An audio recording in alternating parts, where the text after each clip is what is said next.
I am Elara, 32 years old, and currently holding the ruins of my marriage in the palm of my hand. If you have ever looked at the person you vowed to spend your life with and realized you married a stranger, you know the exact chill running through my veins right now. I always thought my success as a financial consultant would protect me from being treated like an afterthought. I was wrong. The betrayal did not start with a grand explosion, but with a quiet, agonizing realization in the back of a speeding ambulance racing toward the hospital.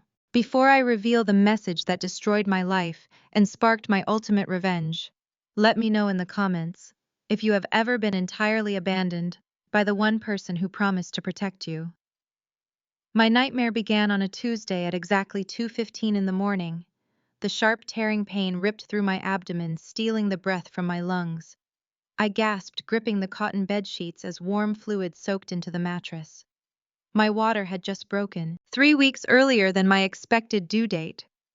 Panic and anticipation collided heavily in my suddenly tight, restricted chest. I turned to my left, reaching out with a trembling hand to grab Marcus. He was deeply asleep, his chest rising and falling in a steady, peaceful rhythm that felt entirely disconnected from the agonizing chaos consuming my body. Marcus, I pleaded, my voice cracking under the strain of another massive contraction. Marcus, wake up. It is time. The baby is coming. I shook him harder, desperation creeping into my tone. He groaned, shifting away from my touch, and aggressively pulled the heavy duvet over his head to block me out. The pain spiked again, blinding and completely absolute. A choked sob forced its way from my throat. I yanked the blanket down. Marcus, my water broke. I need to get to the hospital right now. He finally cracked his eyes open, glaring at me through the dim light of our bedroom. There was no concern in his expression, no excitement about the impending birth of his child. Instead, his face twisted into a mask of profound irritation. Are you kidding me right now? He snapped, his voice thick with sleep and annoyance. I have a critical board meeting at 8 o'clock this morning for my important promotion. I have been preparing for this presentation for 6 months. I absolutely need my sleep, Elara. I stared at him, my mind struggling to process his words through the blinding haze of my contractions. I am in labor, I managed to whisper, clutching my swollen stomach. You want me to walk to the hospital? Marcus let out a heavy, dramatic sigh, turning his back to me. Just call an Uber, he muttered into his pillow. The hospital is only 15 minutes away. You will be fine. Let me sleep. Within seconds, the soft, rhythmic sound of his snoring resumed completely. I did not cry. The tears simply refused to come, replaced by a cold, hardened resolve that settled deep within my bones. Lying there in the dark, breathing through the excruciating waves of pain, a horrifying sense of clarity washed over me. This was exactly who Marcus was. 3 years ago, when I suffered a devastating miscarriage in my second trimester, I had called him from the clinic floor, bleeding and terrified. He had promised to rush straight over, but he never arrived. I later discovered he had chosen to finish his 18 holes at a corporate golf tournament instead. He had claimed the networking opportunity was simply too vital to abandon. I had forgiven him, then blinded by love and my own desperate desire to keep our family intact. I had accepted his empty apologies and promised myself it was an isolated failure of judgment. Now, as another contraction threatened to split me in two, I realized the harsh truth. He had not changed. He had only gotten better at hiding his selfishness. Moving with slow, agonizing caution, I dragged myself out of the ruined bed.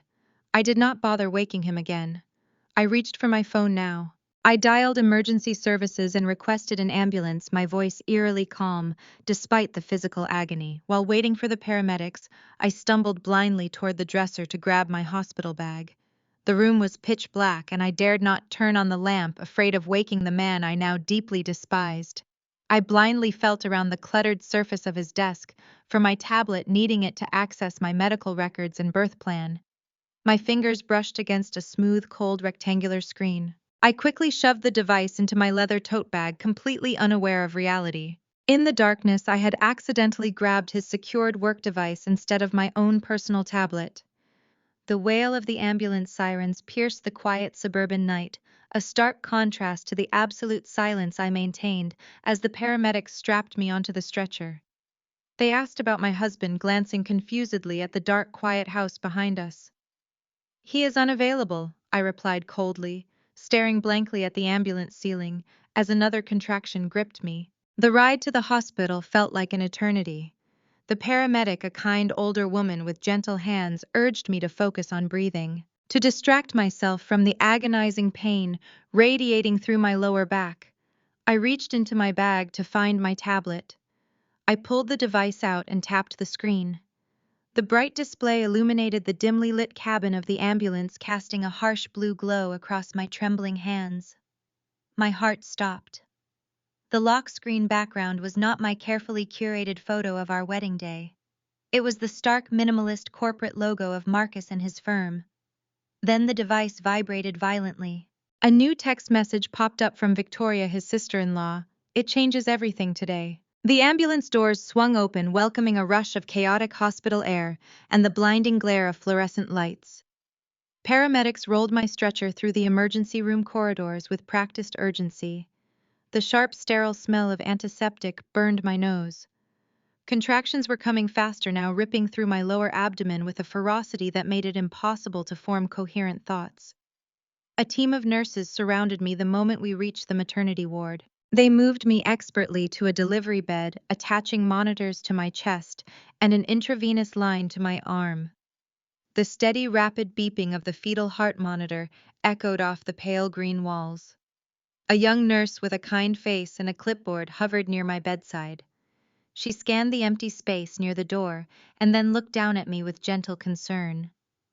"Where is the father?" she asked, her pen poised above the admission forms.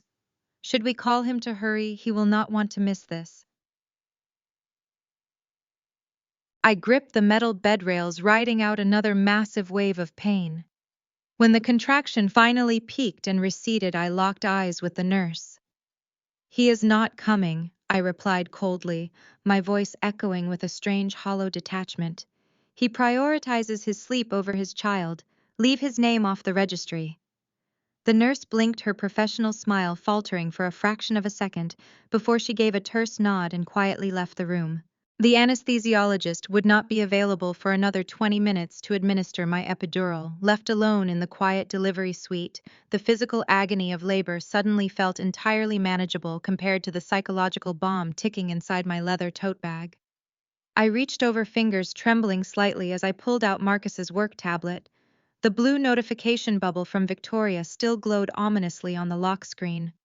Marcus and Victoria, my husband and his brother's wife. It made absolutely no sense, yet a dark, intuitive dread settled heavily in my gut. I swiped the screen. The device demanded a passcode. Without thinking, I typed the date of our wedding anniversary. Incorrect. A bitter scoff escaped my lips. I tried his own birthday. Incorrect. Finally, operating on pure masochistic instinct, I typed Victoria's birthday. The tablet unlocked instantly. My breath caught in my throat. The screen opened directly to his messages application. There was no innocent explanation for what I was looking at. The chat history between Marcus and Victoria was a digital graveyard of my marriage. I scrolled up, my eyes scanning the exchanges with a morbid, detached fascination. The messages stretched back 8 months.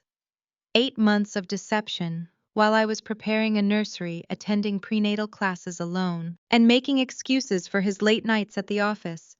They discussed hotel rendezvous, laughed about how clueless I was, and mocked my pregnancy weight gain. One message from Marcus explicitly complained about how boring our marriage had become. Victoria replied with a heart emoji and a photo of herself in lingerie that I had bought her for her bridal shower. The absolute depravity of their betrayal washed over me, numbing the pain of the contractions entirely. I forced myself to read the newest message, the one that had illuminated the ambulance cabin and shattered my reality. Victoria's words were casually vicious, dripping with entitlement and unchecked arrogance. The text read verbatim, "Is she in labor yet? Do not forget to submit that PDF tomorrow before the meeting. My father already pulled strings for your VP promotion. Andre is out of town, come over tomorrow night." The sheer audacity of her message paralyzed me. She was coordinating his career advancement through her wealthy father while actively planning their next tryst on the very night my child was supposed to be born. Marcus was trading our family for a corporate title and a cheap affair. He was using Victoria's family connections to secure a vice president position, selling his soul and our marriage for a corner office and a larger paycheck. A fresh, blinding contraction tore through me, but this time the pain felt like fuel. I did not cry. I did not break down. Instead, the terrified, heartbroken wife vanished, replaced by a cold, calculating woman ready to burn his entire world to the ground. If he wanted to play corporate games, I was going to rewrite the rules. My financial consulting background kicked in. I knew how corporate promotions worked. I knew about compliance audits and disclosure agreements. I needed to see this PDF Victoria had mentioned. I minimized the messaging application and opened the file manager on his tablet. My fingers flew across the digital keyboard, typing the letters PDF into the search bar. Dozens of corporate files populated the screen, but one document caught my eye. It was located in a hidden password-protected folder that had been temporarily unlocked during his last usage. The file was titled simply, Restructuring Proposal. I tapped the document. The pages loaded slowly, revealing a comprehensive financial breakdown of his department. As I read through the dense financial jargon and budget allocations, my blood ran absolutely cold. This was not a standard corporate presentation. This was a blueprint for an illegal embezzlement scheme. Marcus was not just having an affair. He was systematically draining company funds to finance his secret life, with Victoria hiding the missing capital under the guise of department restructuring. And the horrifying truth was that he had used my personal financial consulting credentials to authorize the transfer protocols. He had forged my digital signature to make me the unwitting guarantor of his corporate theft. The anesthesiologist knocked on the door, interrupting the deafening silence of the room. He walked in, preparing the epidural cart with a warm, reassuring smile. "Ready for some relief?" he asked. I locked the tablet, my mind racing with 1,000 terrifying possibilities. The birth plan I had meticulously crafted for 9 months was officially dead. I was preparing for war. I stared at the illuminated screen, the sterile white background of the PDF document burning into my retinas. The header read, Voluntary Denial of Paternity, in bold, uncompromising black text. It was a legally binding form already processed and digitally notarized, bearing the unmistakable signature of Marcus at the bottom line. The sheer calculation of his betrayal hit me like a physical blow. Because Marcus was medically sterile, a devastating reality we had grieved over years ago, we had utilized a carefully selected anonymous sperm donor to conceive this child. It was supposed to be our deeply guarded family secret, a testament to our commitment to building a life together, despite biological obstacles. Instead, he had weaponized our infertility. He had secretly filed this documentation with the state health department weeks ago, effectively severing all his legal ties and responsibilities to the baby, currently fighting her way into the world. His strategy was sickeningly brilliant. By denying paternity before the birth, he was paving a frictionless path to divorce me without paying a single dime in child support. He was legally erasing our child to ensure his financial assets remained entirely untouched, freeing up his capital to finance his new life and corporate ascension with Victoria. A sudden monumental contraction ripped through my body, shattering my thoughts and dragging me violently back into the physical reality of the delivery room. The fetal monitor beside my bed began to beep with heightened urgency. The anesthesiologist had not returned yet, meaning the epidural I desperately craved was no longer an option. The young nurse rushed back through the swinging doors, her eyes widening as she checked my progress. "The baby is coming right now," she shouted to a colleague in the hallway. "Page the attending physician immediately." I gripped the metal bed rails, my knuckles turning stark white as blinding agony radiated from my spine. But the pain was no longer just physical agony. It was a searing, white-hot rage that fueled every muscle in my trembling body. I thought about Marcus sleeping peacefully in our bed, dreaming of his promotion while his wife labored entirely alone. I thought about the smug text message from Victoria coordinating his betrayal. I channeled every ounce of that absolute fury into pushing. I did not scream. I gritted my teeth, locked my eyes on the fluorescent lights above, and pushed with the strength of a woman who had just realized she was the only protector her child would ever have. After 20 minutes of excruciating, relentless effort, the piercing cry of a newborn shattered the clinical silence of the room. "It is a healthy, beautiful girl," the doctor announced, placing a warm, slippery weight onto my chest. I wrapped my arms around my daughter, feeling her tiny, perfect heart beating frantically against my skin. Looking down at her thick, dark hair and tightly clenched fists, the last remnants of the woman Marcus had married completely dissolved. I was a mother now, and I was going to secure her future by absolutely destroying his. As soon as the nurses finished their initial assessments and left us to rest, I reached for my phone. It was 6:30 in the morning, but I knew my private wealth attorney Richard Vance was an early riser. He answered on the second ring. "Elara, are you at the hospital?" he asked, concern evident in his gravelly voice. Richard listened to me very carefully. I commanded my tone completely devoid of emotion. "Marcus has secretly filed a voluntary denial of paternity with the state regarding the donor conception. He plans to divorce me and avoid child support. I need you to contact the state registry the moment their offices open at 8 exactly. I want you to expedite the formal acceptance of his denial. Do not contest it. Do not alert him. Push it through the system immediately so it becomes irrevocable before he even wakes up for his board meeting." Richard hesitated for only a fraction of a second before his sharp legal mind grasped my strategy. "If we finalize his denial now, he surrenders all parental rights permanently. He will have zero claim to custody." "Exactly," I replied smoothly, staring down at my sleeping daughter. "He wants to be free of us. We are going to grant his wish so completely that he will never be able to touch her." 2 hours later, a senior hospital administrator walked into my quiet recovery suite, holding a heavy clipboard bearing the official birth certificate documentation. She paused, offering a warm professional congratulations on the safe delivery. The morning sunlight was just beginning to stream through the large window, casting a bright, hopeful glow over the resting face of my newborn. "We need your signature to finalize the registry, Mrs. Jenkins," she said with a polite smile. "Since your husband is not present, we will leave his section pending until he can come in to sign." "No," I corrected her, taking the pen from her hand.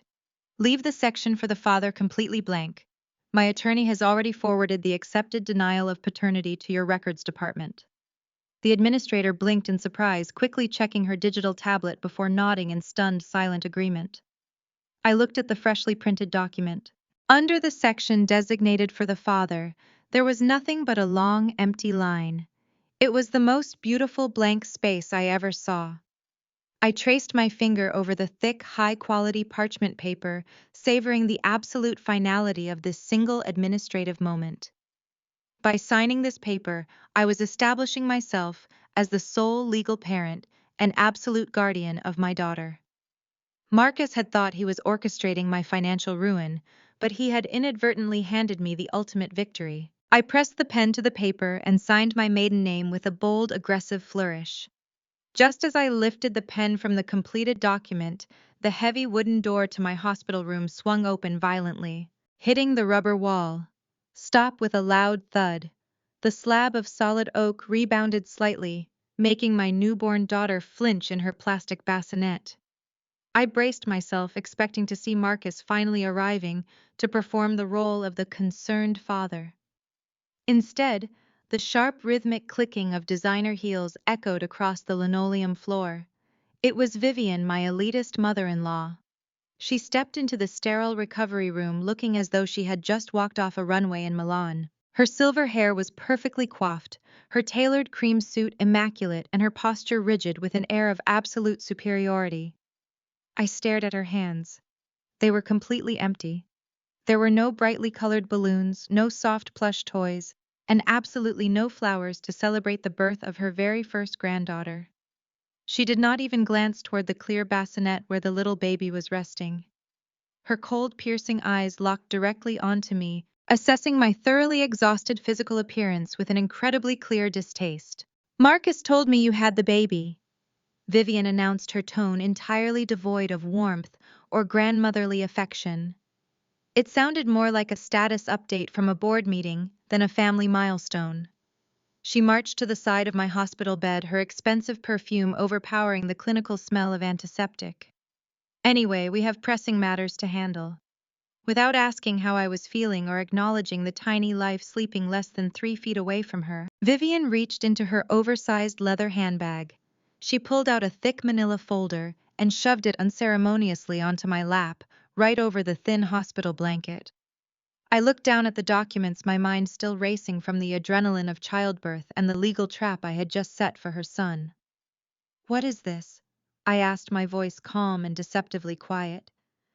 Vivian sighed heavily, crossing her arms over her chest, as if my question was an immense burden. "Those are home equity loan papers for the house, Elara," she declared, tapping her manicured fingernail against the top of the folder.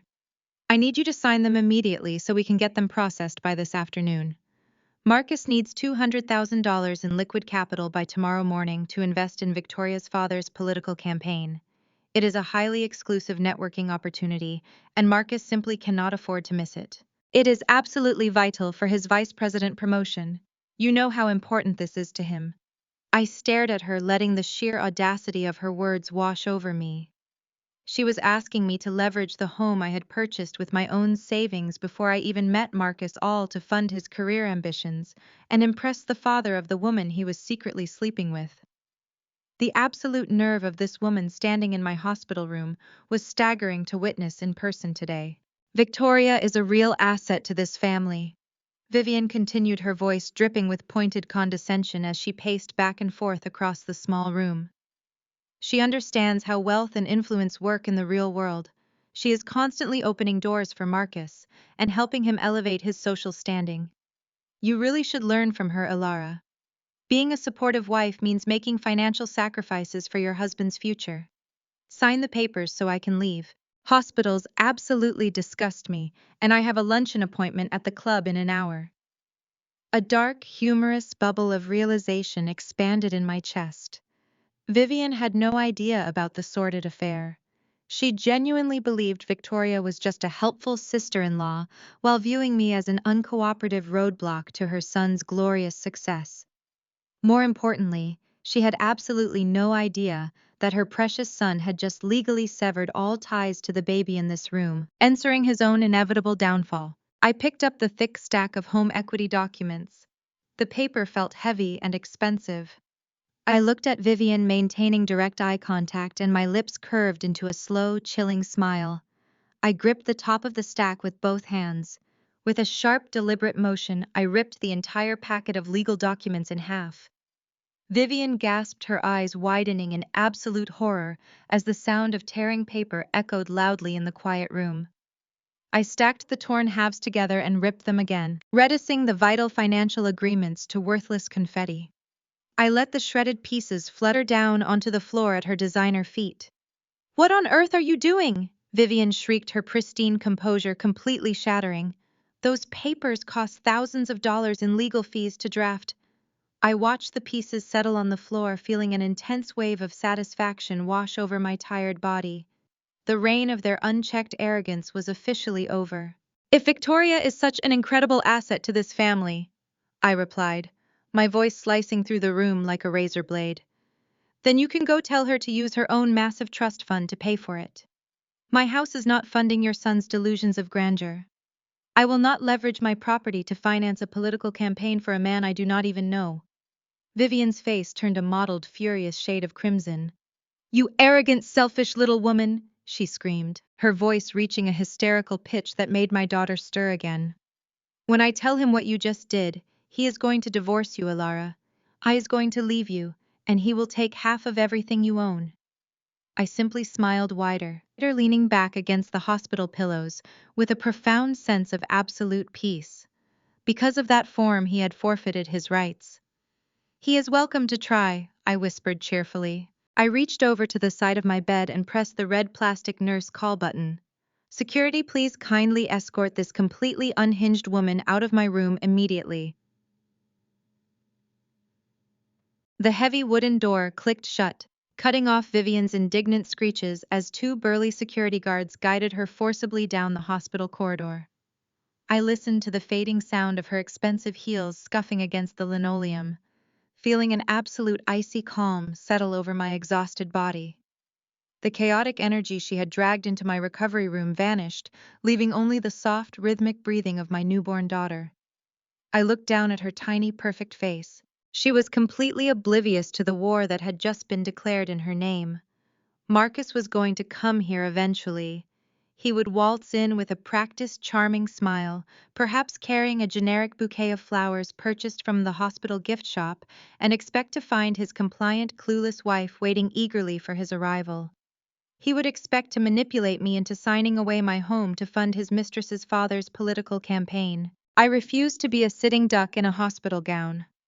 I reached for my phone again, pulling up the contact information for a private security firm I had previously vetted for a wealthy consulting client of mine. I bypassed the standard hospital protocols and hired two off-duty police officers to handle my immediate quiet extraction. When the attending physician arrived for his morning rounds, I used every single ounce of my corporate negotiation skills to authorize an early discharge. I cited extreme security concerns and my absolute ability to afford private round-the-clock nursing care at home. Within 3 hours, long before Marcus could possibly wrap up his precious board meeting and make his token appearance, I was being wheeled out through a discreet service elevator at the back of the hospital building. The private security team loaded my heavy bags and my sleeping daughter into an inconspicuous black sport utility vehicle. We drove away from the medical center quickly, without leaving a single trace of our abrupt departure. The drive back to my quiet neighborhood was entirely surreal. The suburban streets looked exactly the same as yesterday, but my entire reality had fundamentally shifted. I directed the stoic driver to bypass the main entrance of my property and pull directly into the detached garage. The moment I stepped inside the house, the sterile silence of the empty rooms felt like a ticking clock. I had to move very quickly and ruthlessly before Marcus realized I was finally gone. I carefully settled my daughter into her peaceful nursery bassinet, set up the digital baby monitor, and immediately opened my laptop on the kitchen island. My fingers flew rapidly across the keyboard as I logged into our joint banking portals. For several years, I had been the primary breadwinner, pouring my substantial consulting bonuses into those shared accounts, while Marcus conveniently claimed his income was tied up in long-term investments. Not anymore. Operating with cold surgical precision, I initiated a series of massive wire transfers. I drained every single penny of the liquid funds I had solely earned, moving the capital into a highly secure, newly created offshore account that Marcus could not access, track, or even successfully locate.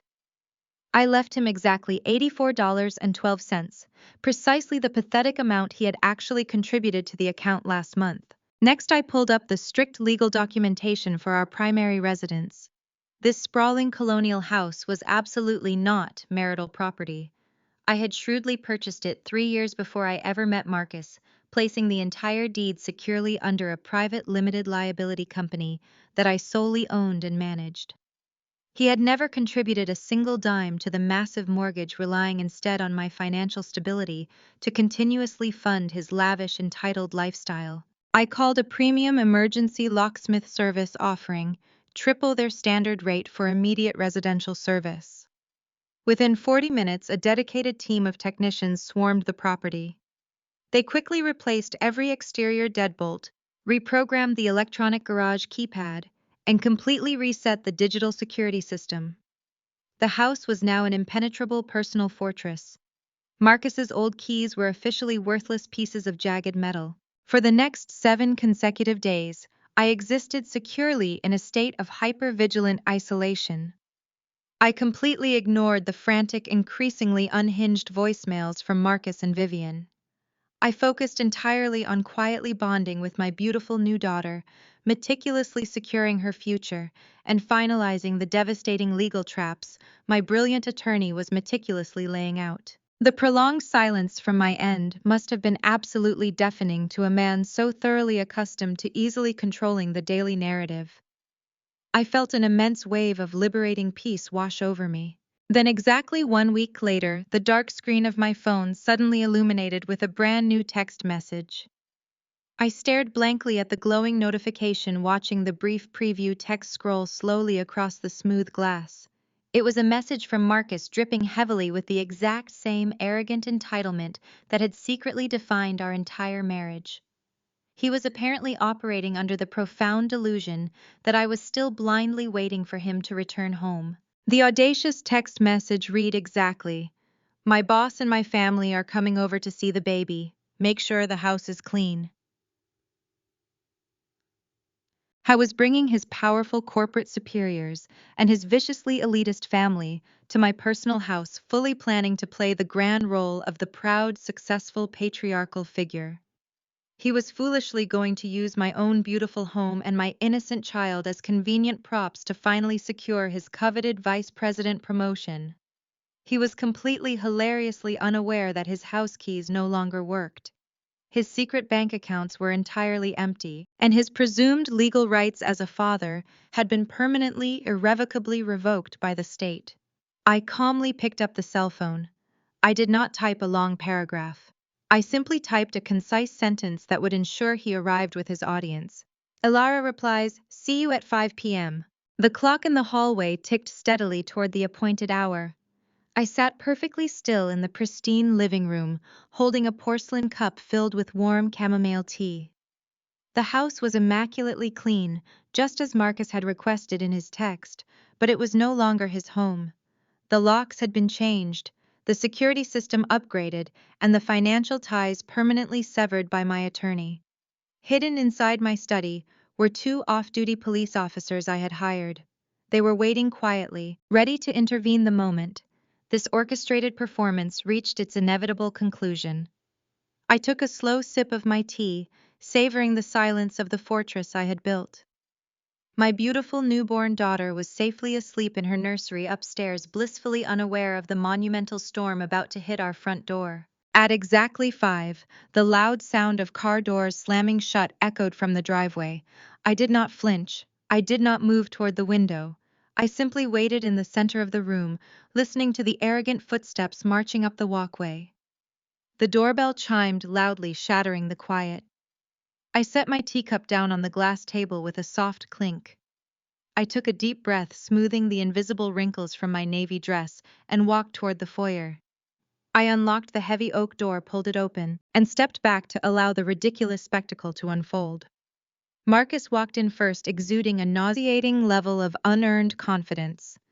He was dressed in a sharp designer suit, his hair styled, and his posture radiating corporate triumph. He truly believed he was invincible. Right behind him was his mother, Vivian, looking smug and triumphant, completely unaware that I had shredded her loan documents and ordered her removal from the hospital just days ago. Next came Andre, his clueless brother, who looked entirely detached from the situation. Then there was Victoria. She stepped boldly over the threshold, wearing a tight, inappropriate designer dress, her eyes scanning the foyer with naked greed and profound entitlement. Finally, bringing up the rear of this bizarre procession was an older, distinguished man I recognized from company photographs. It was Mr. Sterling, the conservative, family values-obsessed chief executive officer of Marcus's firm. He was the powerful man holding the keys to the coveted vice president promotion. The sheer audacity of this group standing inside my personal sanctuary was staggering. Marcus launched into his rehearsed performance, completely ignoring the cold expression on my face. He turned toward Mr. Sterling with a wide, artificial smile, gesturing grandly around the entryway. "Welcome to our beautiful home, sir," Marcus announced smoothly, his voice dripping with fake humility and overwhelming patriarchal pride. "I am so incredibly glad you could make time in your busy schedule to join my lovely family on such a monumental day for us." Mr. Sterling nodded approvingly, looking around the spotless living room with genuine appreciation. "You have a lovely, welcoming home, Marcus. It is always refreshing to see a driven young executive who truly values his family and maintains a strong, stable household. Absolute stability at home translates directly to focused stability in the corporate boardroom." Marcus practically glowed under the high praise from his superior. He turned his eager attention back to me, taking a confident step forward and dramatically throwing his arms wide open in a grand gesture. He was expertly playing the ultimate devoted family man, performing a masterful theatrical illusion for his powerful boss and his secret mistress simultaneously. It was a display of psychological delusion. "Darling, I missed you so much," Marcus exclaimed, his voice artificially loud to ensure every person in the room heard his dedication to his wife.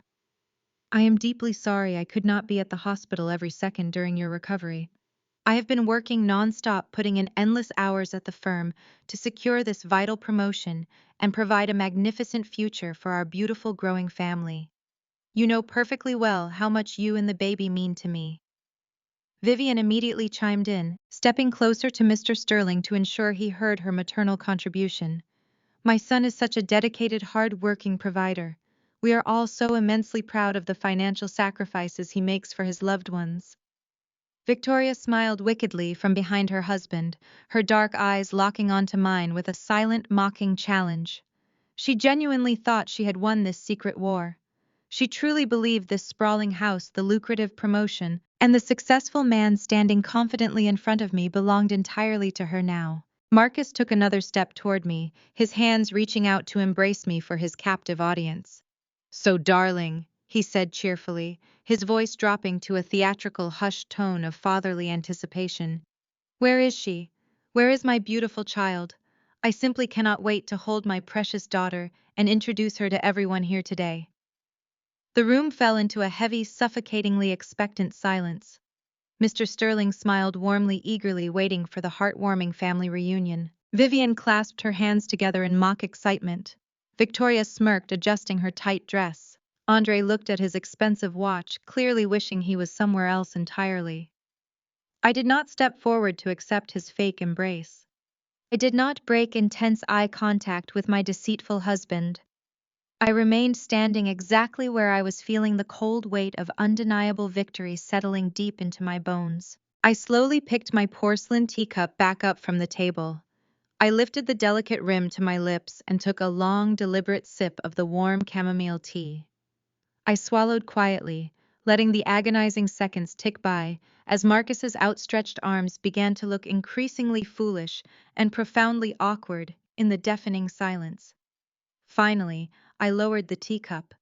I looked Marcus dead in the eye, my voice echoing clearly and coldly through the pristine room, completely shattering his manufactured reality into a million worthless pieces. "What baby?" The heavy silence following my question hung in the pristine living room like a physical weight. For a fraction of a second, the carefully constructed mask of the ultimate family man slipped from Marcus's face, replaced by a flash of genuine confusion and rising panic. He blinked rapidly, his anxious eyes darting wildly between my calm expression and the empty hallway behind me. Then the corporate survival instincts he relied on kicked in. A loud, nervous laugh burst from his chest, echoing awkwardly against the high ceilings. He turned back to his bewildered boss, Mr. Sterling, raising his hands in a dismissive, overly casual gesture.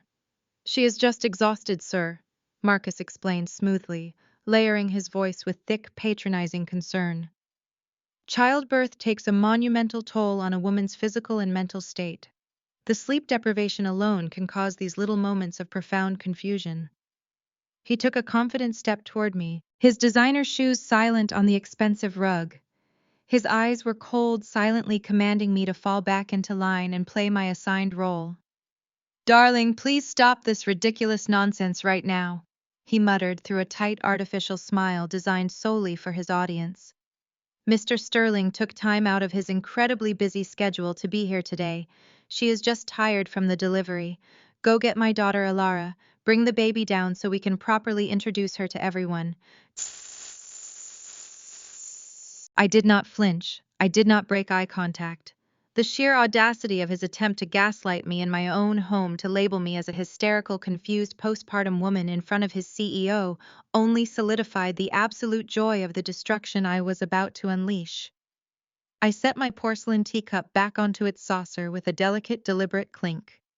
Reaching slowly into the hidden pocket of my navy dress, my fingers brushed against the crisp, heavy parchment paper I had been carrying all day. It was the physical manifestation of his greed and his ultimate undoing. Without standing up, I withdrew the hidden document. I smoothed the creases with meticulous care, letting the agonizing suspense build in the quiet room. Vivian leaned forward, her brow furrowed in suspicion, while Andre looked completely lost. With a swift, fluid motion, I tossed the certified legal packet onto the glass coffee table separating us. It slid smoothly across the surface, stopping precisely at the tips of Marcus's polished shoes. The bold state seal stamped at the top of the page glared up at him. "You mean my daughter?" I asked, my voice echoing with icy, unwavering clarity. "The one you legally disowned exactly 24 hours before she was even born." Marcus froze completely, his gaze dropping heavily to the paper. He did not reach down to pick it up. He did not even have to. He recognized the official government formatting instantly. "Your voluntary denial of paternity was formally approved and expedited by the State Health Department this very morning." I continued, speaking loudly and clearly to ensure every single person in the room absorbed the magnitude of his betrayal. "Because you filed it preemptively, intending to completely avoid child support, while you secretly planned your divorce. The hospital legally barred you from the birth certificate. I am the sole legal parent on record.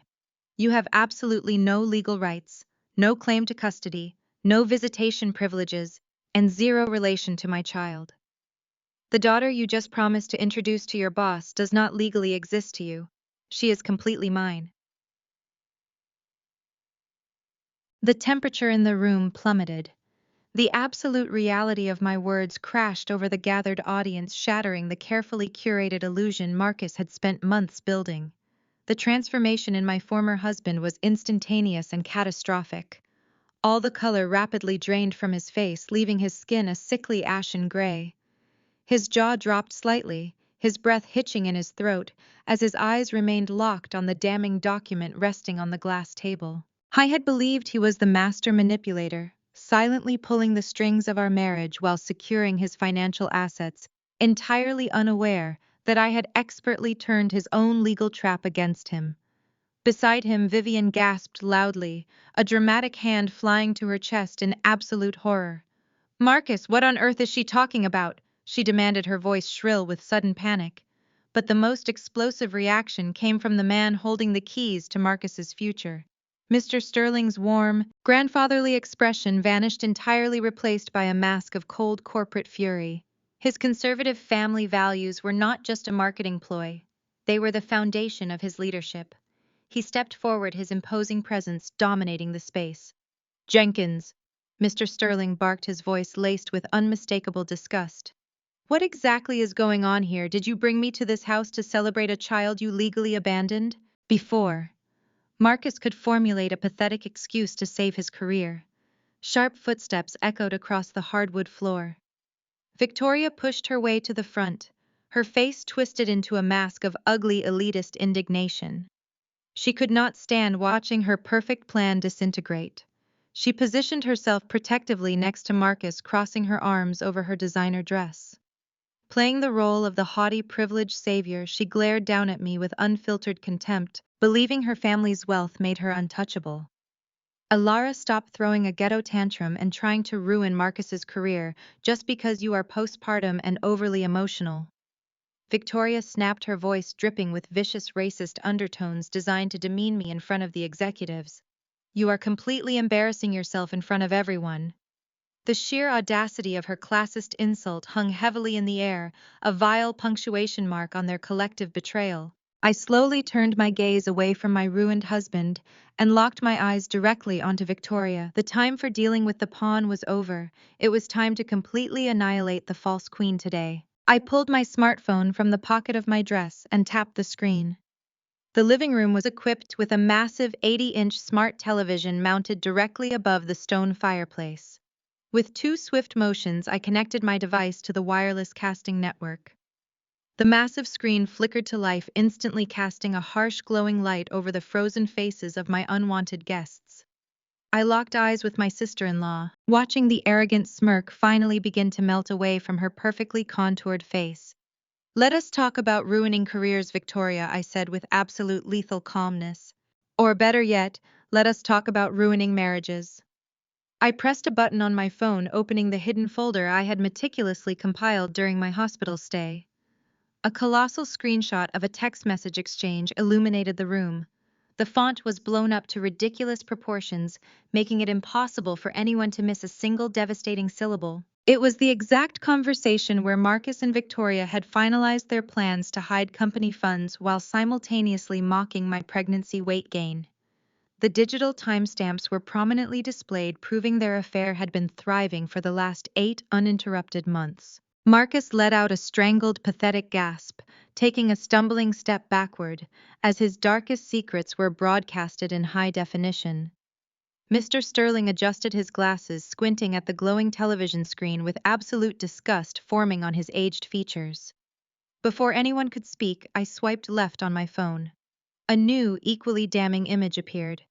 This one outlined their greedy plot to drain my personal consulting accounts under the guise of an emergency home equity loan. They had calculated exactly how much capital they needed to illegally fund her father's political campaign, using my own personal hard-earned savings. Vivian stared at the screen, her mouth hanging completely open as she read the exact dollar amounts she had practically demanded from me at the hospital.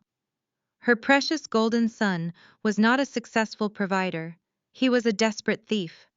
But the ultimate destruction was reserved for Andre. I swiped my screen one final time, pulling up a highly specific conversation thread between the secret lovers. The text bubble from Victoria was bright green, showcasing her genuine thoughts about her clueless husband. I cleared my throat and read her vicious, unapologetic words aloud for the entire quiet room to hear. Andre is nothing but a pathetic stepping stone, Victoria had written to Marcus on a Tuesday afternoon. He is completely weak, utterly boring, and I am only using his family name until you secure this massive promotion. I watched Andre's face drain of all color, replacing his usual detached ignorance with an expression of pure, unfiltered agony. He slowly turned his head to look at his beautiful, elegant wife. Victoria was trembling violently, shaking her head from side to side in a desperate, entirely useless attempt to deny the undeniable photographic evidence glowing brightly right in front of them all. "That is a complete fabrication!" Victoria shrieked, her voice cracking under the intense pressure of her crumbling lies. "She doctored those photos to frame us." But before she could finish her pathetic excuse, the living room completely exploded into violent chaos. Andre lunged forward with a primal, deafening roar, tackling his own brother directly into the glass coffee table. The heavy glass shattered instantly, sending jagged shards flying across the expensive oriental rug. Marcus yelped in sheer terror as Andre pinned him securely against the hardwood floor, raining down heavy, enraged punches onto the bruised, deceitful face of his sibling. Vivian let out an ear-piercing, hysterical scream, stumbling backward until she collided heavily with the hallway wall. She pressed her manicured hands against her pale cheeks, watching the horrifying physical altercation between her two beloved sons unfold. The immaculate, perfect illusion of her flawless, wealthy white daughter-in-law was permanently destroyed. Her pristine family legacy was being brutally ripped apart right inside my secure living room. I simply remained standing in my original position, sipping my tea, watching the magnificent destruction I had meticulously orchestrated. The hidden security detail remained absolutely silent, letting the brothers fight fiercely today. Marcus desperately tried to push Andre off his bruised chest, but the sudden shock and guilt had completely drained his physical strength. Blood began to drip slowly from his nose, staining his crisp, expensive corporate collar. Victoria shrieked again, demanding that somebody intervene and stop the violent brawl, but nobody moved a single muscle to assist her. Vivian was hyperventilating against the wall, clutching her chest as her entire elitist world collapsed inward. Mr. Sterling stood rigidly near the entrance, his face a perfect picture of rigid, unforgiving moral outrage. He was assessing the horrific wreckage of his top executive. Finally, my hired security officers emerged silently from the study, effortlessly pulling the two bleeding brothers apart with practiced professional force. They shoved Marcus onto the sofa, leaving him gasping for air, while Andre stood furiously panting on the opposite side of the ruined room. The heavy silence that followed was suffocating, punctuated only by Vivian's frantic sobbing and Victoria's panicked, shallow breathing. The undeniable truth hung heavily in the air, wrapping around Marcus's neck like a thick, inescapable noose.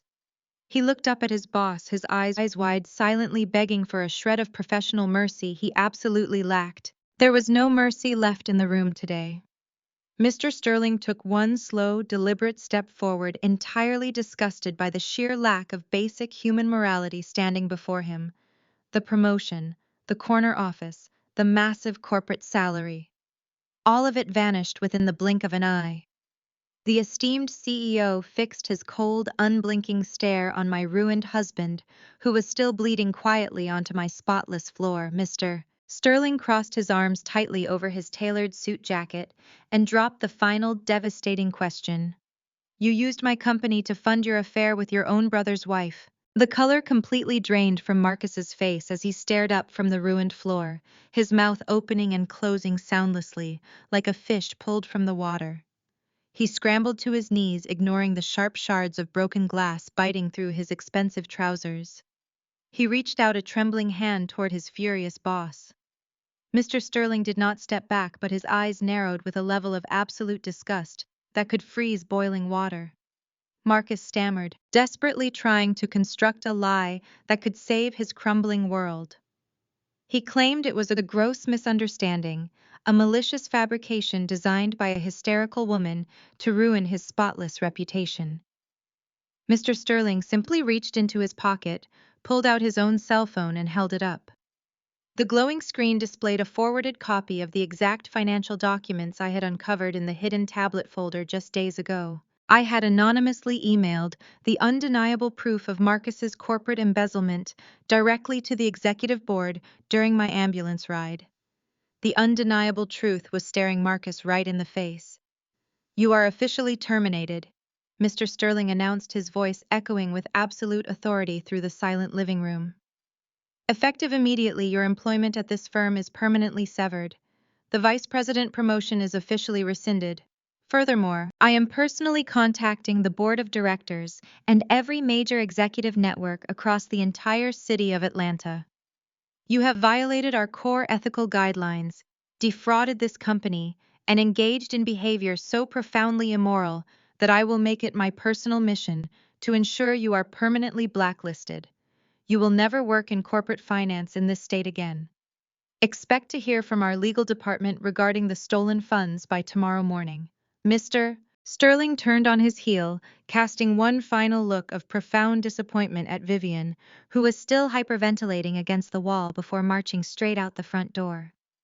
The heavy oak door slammed shut behind him, sealing Marcus's absolute professional destruction. The room descended into a suffocating heavy silence, broken only by the sound of Victoria sobbing quietly into her hands.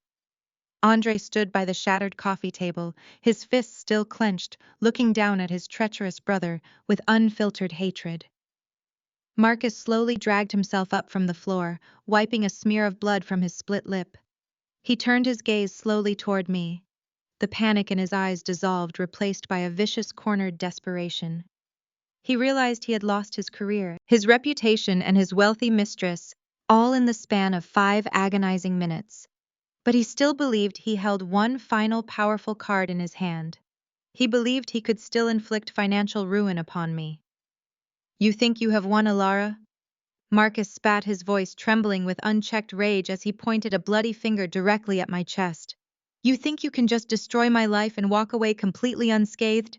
We are married. This is a community property state. I will file for divorce tomorrow morning, and I will take absolutely everything you own. I will take half of your consulting business.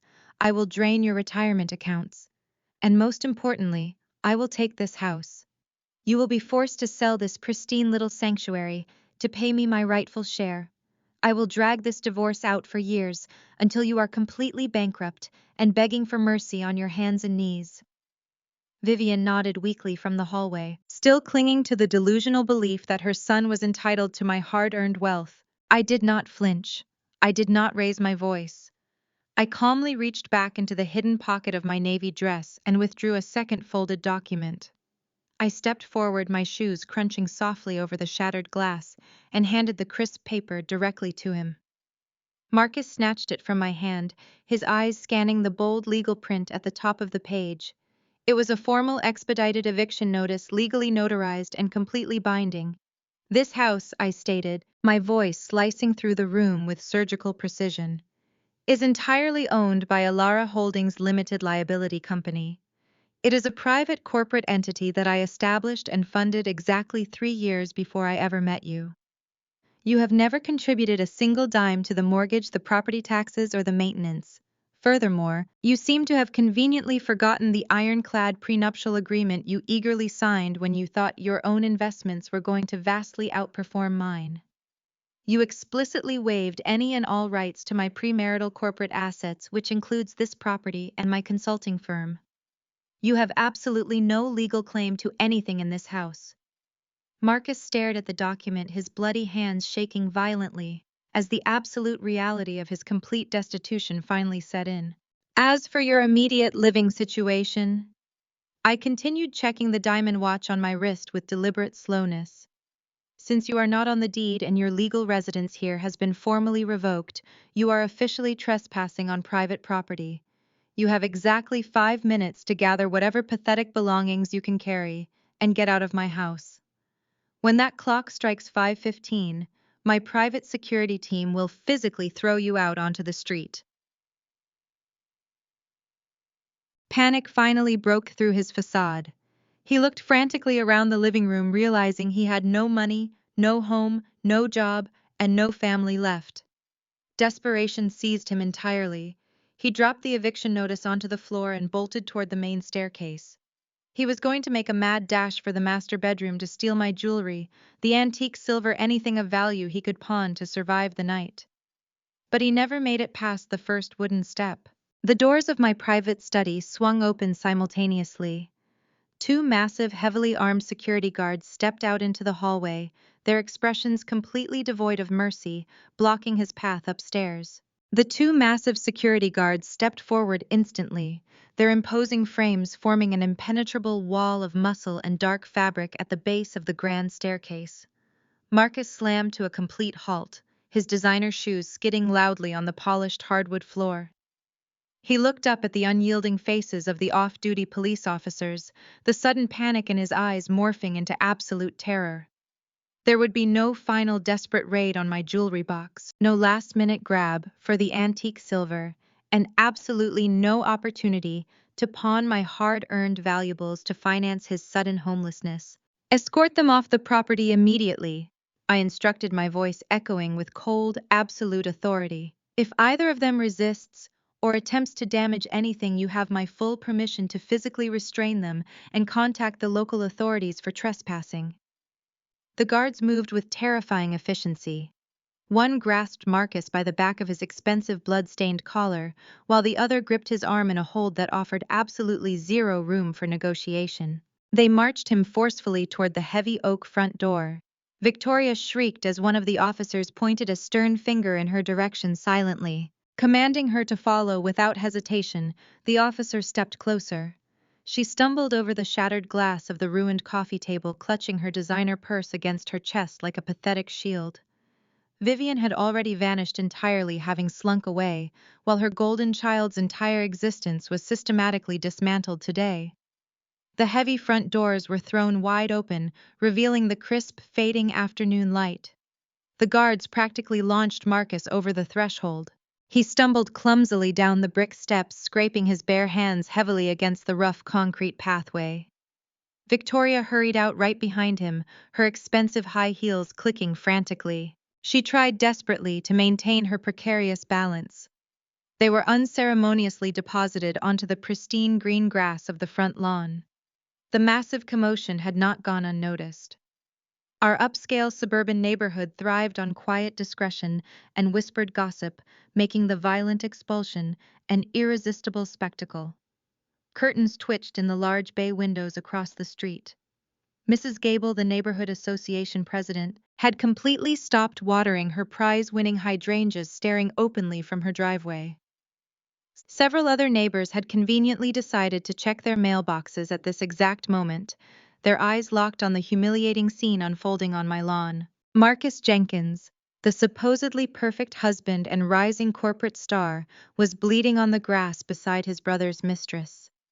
Andre walked out onto the porch behind them. He moved with a heavy, hollow slowness, the adrenaline of the physical altercation completely drained from his body. He paused at the top of the brick steps, looking down at the woman he had vowed to spend the rest of his life with. Victoria looked up at him, a desperate, manipulative plea forming on her perfectly contoured face. Andre, baby, please listen, she begged, her voice trembling with thick, heavy, artificial emotion. You have to listen to me right now. This was all a terrible mistake. He completely manipulated me. We can fix this together. Andre did not shout. He did not cry.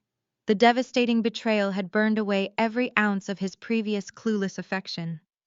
He reached for his left hand and slowly twisted the heavy gold wedding band off his finger. With a sharp flick of his wrist, he tossed the ring directly at her. The gold band bounced off Victoria's chest and landed silently in the dirt at her feet. Do not ever contact me again, Andre said coldly. His voice was completely devoid of any warmth. I am freezing all of our joint credit cards right now, and I have already texted my wealth manager to lock down the family trust account securely. You will not see another single dime of my money, Victoria. Have your lawyer contact mine. Victoria gasped loudly, her hands flying to her mouth in absolute horror as Andre turned his back and walked away, disappearing down the sidewalk without a single backward glance. Her luxurious lifestyle, funded entirely by the husband she had openly mocked as a pathetic stepping stone, vanished completely today. She was completely cut off, stranded on the lawn of the woman she had viciously insulted just an hour ago. Marcus finally dragged himself up from the dirt, brushing grass clippings from his ruined trousers. He wiped the drying blood from his chin, trying desperately to salvage a shred of his shattered dignity. He glared up at the house where I remained standing safely inside the foyer, watching him through the open doorway. Fine, Marcus yelled angrily, trying to sound authoritative for the watching neighbors. We do not need your house, Elara. We are going to a luxury hotel now. We are going to a luxury hotel right now, and we are going to enjoy ourselves. You are going to regret this.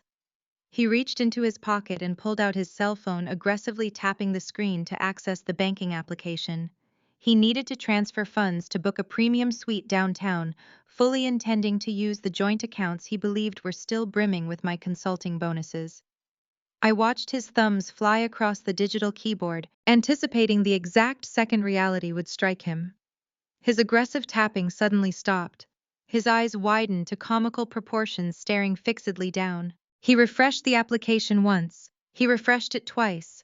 The digital balance displayed in bold black numbers remained absolutely unchanged. It proudly showed exactly $0.00. I had drained every single penny of my hard-earned capital days ago. The phone slipped slightly in his sweaty grip. He jammed the device against his ear, dialing my number. Inside the foyer, my cell phone buzzed. I answered the call. Elara! Marcus screamed hysterically. You stole my money, I smiled. I did not steal anything. Check the routing numbers. Every single cent in that account was my direct deposit. I ended the call and tossed my phone onto the sofa, letting the profound silence of my secure home wash over me. The war had begun, and I had captured the highest ground.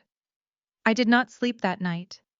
Instead, I sat by my daughter's bassinet watching her chest rise and fall peacefully, while I meticulously organized the digital armory I had acquired. By 7 o'clock the next morning, I was sitting perfectly straight in the mahogany wood office of my private wealth attorney, Richard Vance. The morning sun filtered through the tall windows, casting a warm glow across the thick stacks of paper we were preparing.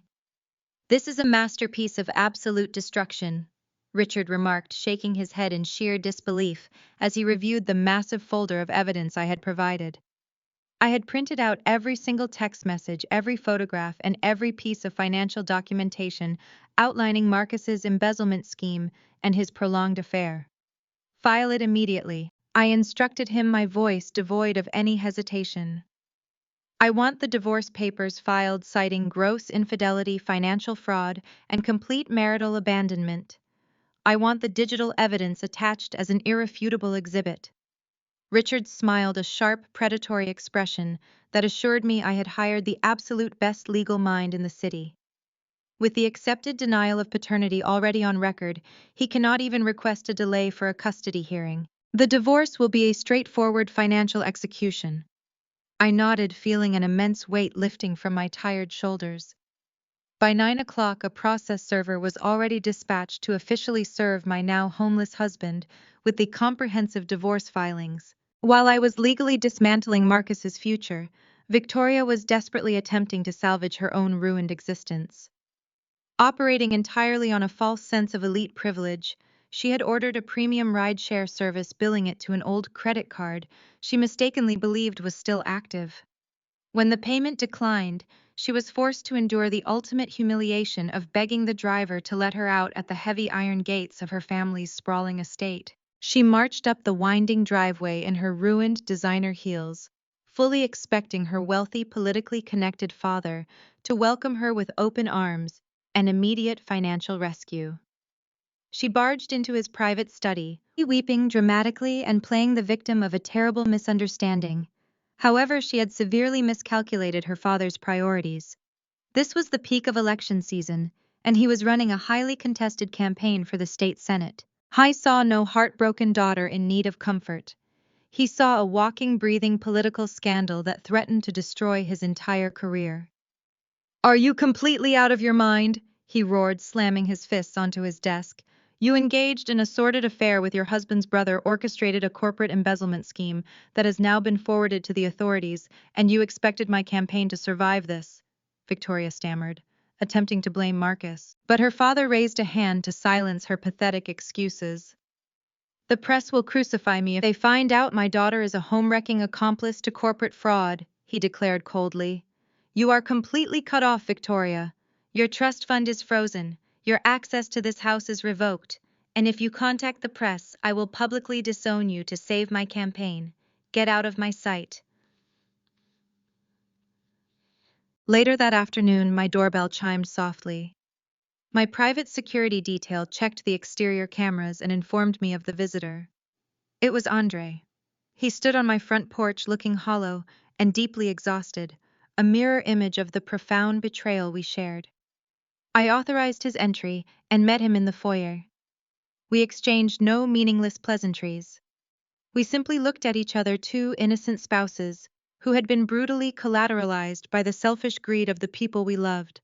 "I am sorry for the chaos in your living room yesterday," Andre said quietly, stepping into the kitchen as I poured him a cup of hot coffee. "Do not apologize for reacting to a nightmare," I replied, sliding the mug across the pristine marble counter. Andre took a slow sip, his eyes dark with a hardened resolve I had never seen before. "I spoke with my legal team this morning," he explained. "Victoria is demanding spousal support and half of my family trust, claiming she is accustomed to a certain standard of living. She is completely delusional." I smiled, leaning against the counter. "Marcus is planning to do the exact same thing to me, attempting to claim my consulting business and this house." Andre nodded, setting his mug down with a deliberate clink. "Then we need to coordinate our strike. I am offering you total access to my legal resources. We will share attorneys, combine our evidence, and orchestrate our respective divorces so tightly that neither of them walks away with a single cent." It was a brilliant, devastating strategy.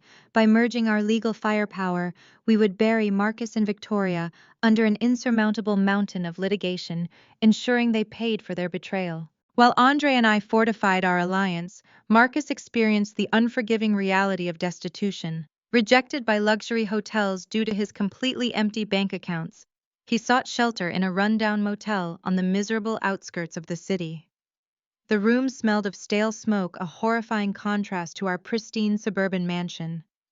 He sat on the sagging mattress, staring at the peeling wallpaper as the crushing weight of absolute failure suffocated him. He lost everything in under 24 hours.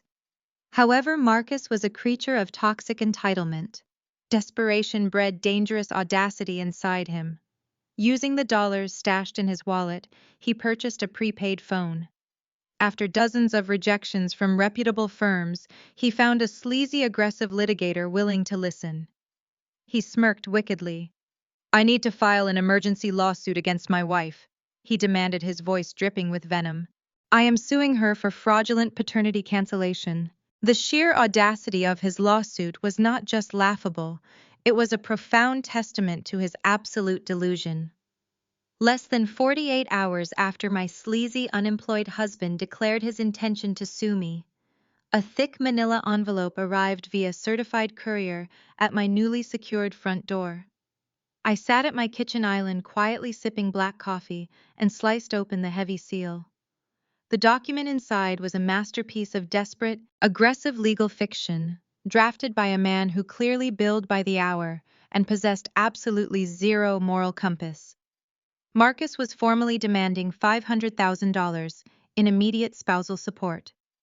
The threatening letter went on to detail a horrifying ultimatum, explicitly stating that if I did not transfer the funds within 7 business days, he would file an emergency injunction to seize full physical custody of the baby. He claimed that my decision to accept his own denial of paternity was a fraudulent manipulation of his emotional distress during the birth. He genuinely believed that leveraging my newborn daughter against my financial assets would force my immediate surrender.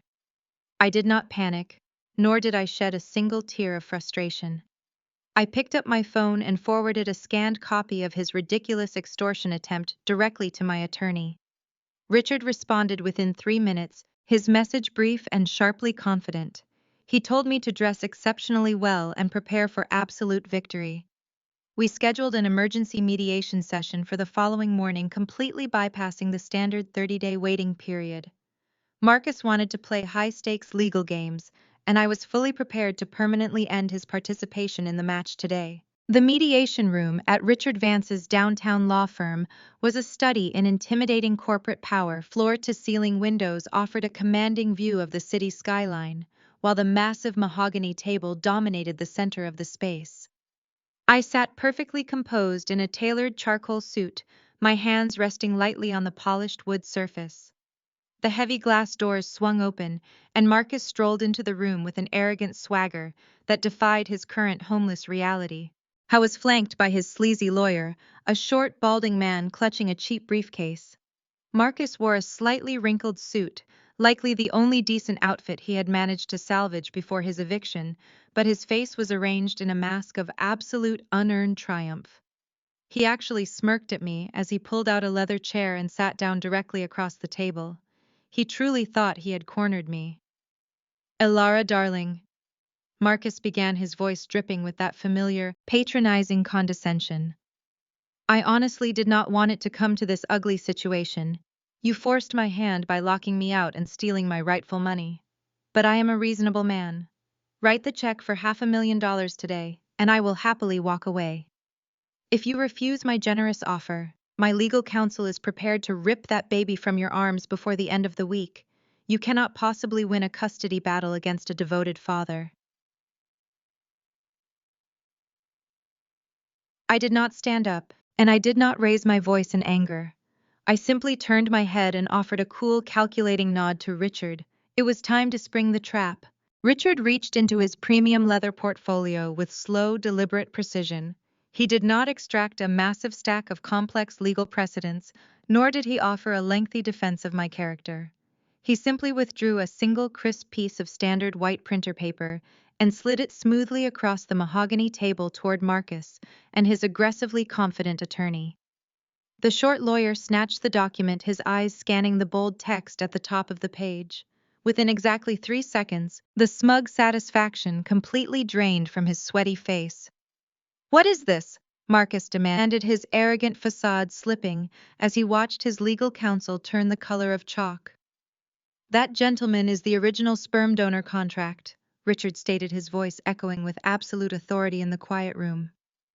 "You seem to have conveniently forgotten the extensive legal paperwork you eagerly signed at the fertility clinic 2 years ago, Marcus."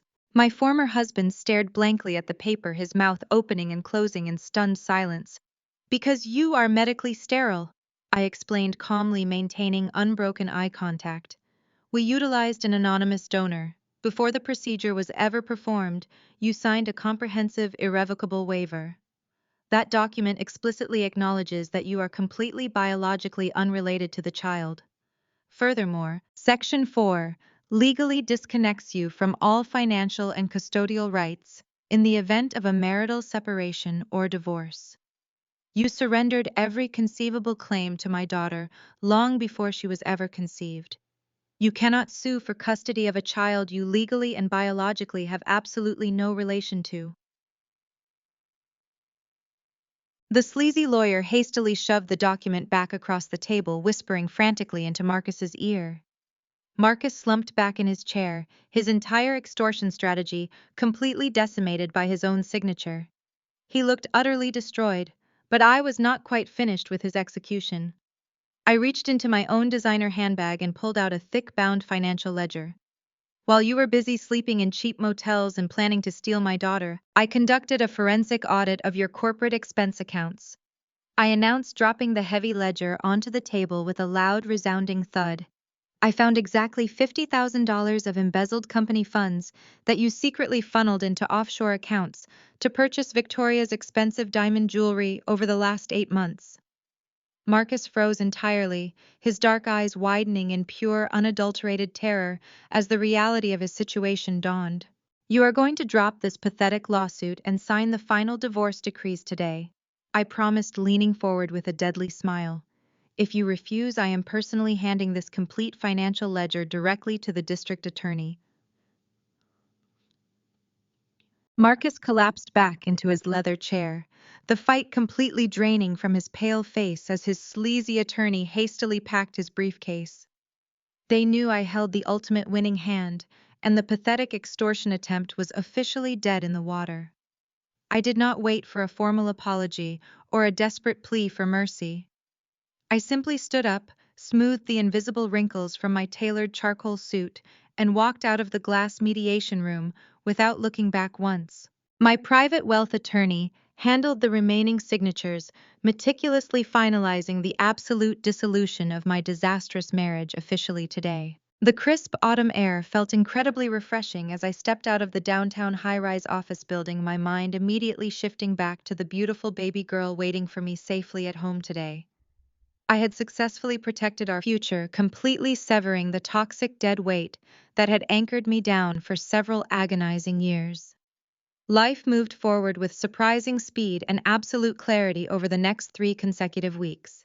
I fully immersed myself in joyous motherhood and the rapid expansion of my lucrative financial consulting firm, operating entirely out of my newly leased, highly secure executive suite downtown. The corner office was a stunning testament to the hard work and relentless dedication I had poured into my professional career, featuring massive floor-to-ceiling windows that overlooked the bustling city streets below. I was deeply focused on reviewing a complex quarterly portfolio report for a major corporate client when my reliable receptionist buzzed my intercom with a highly hesitant tone.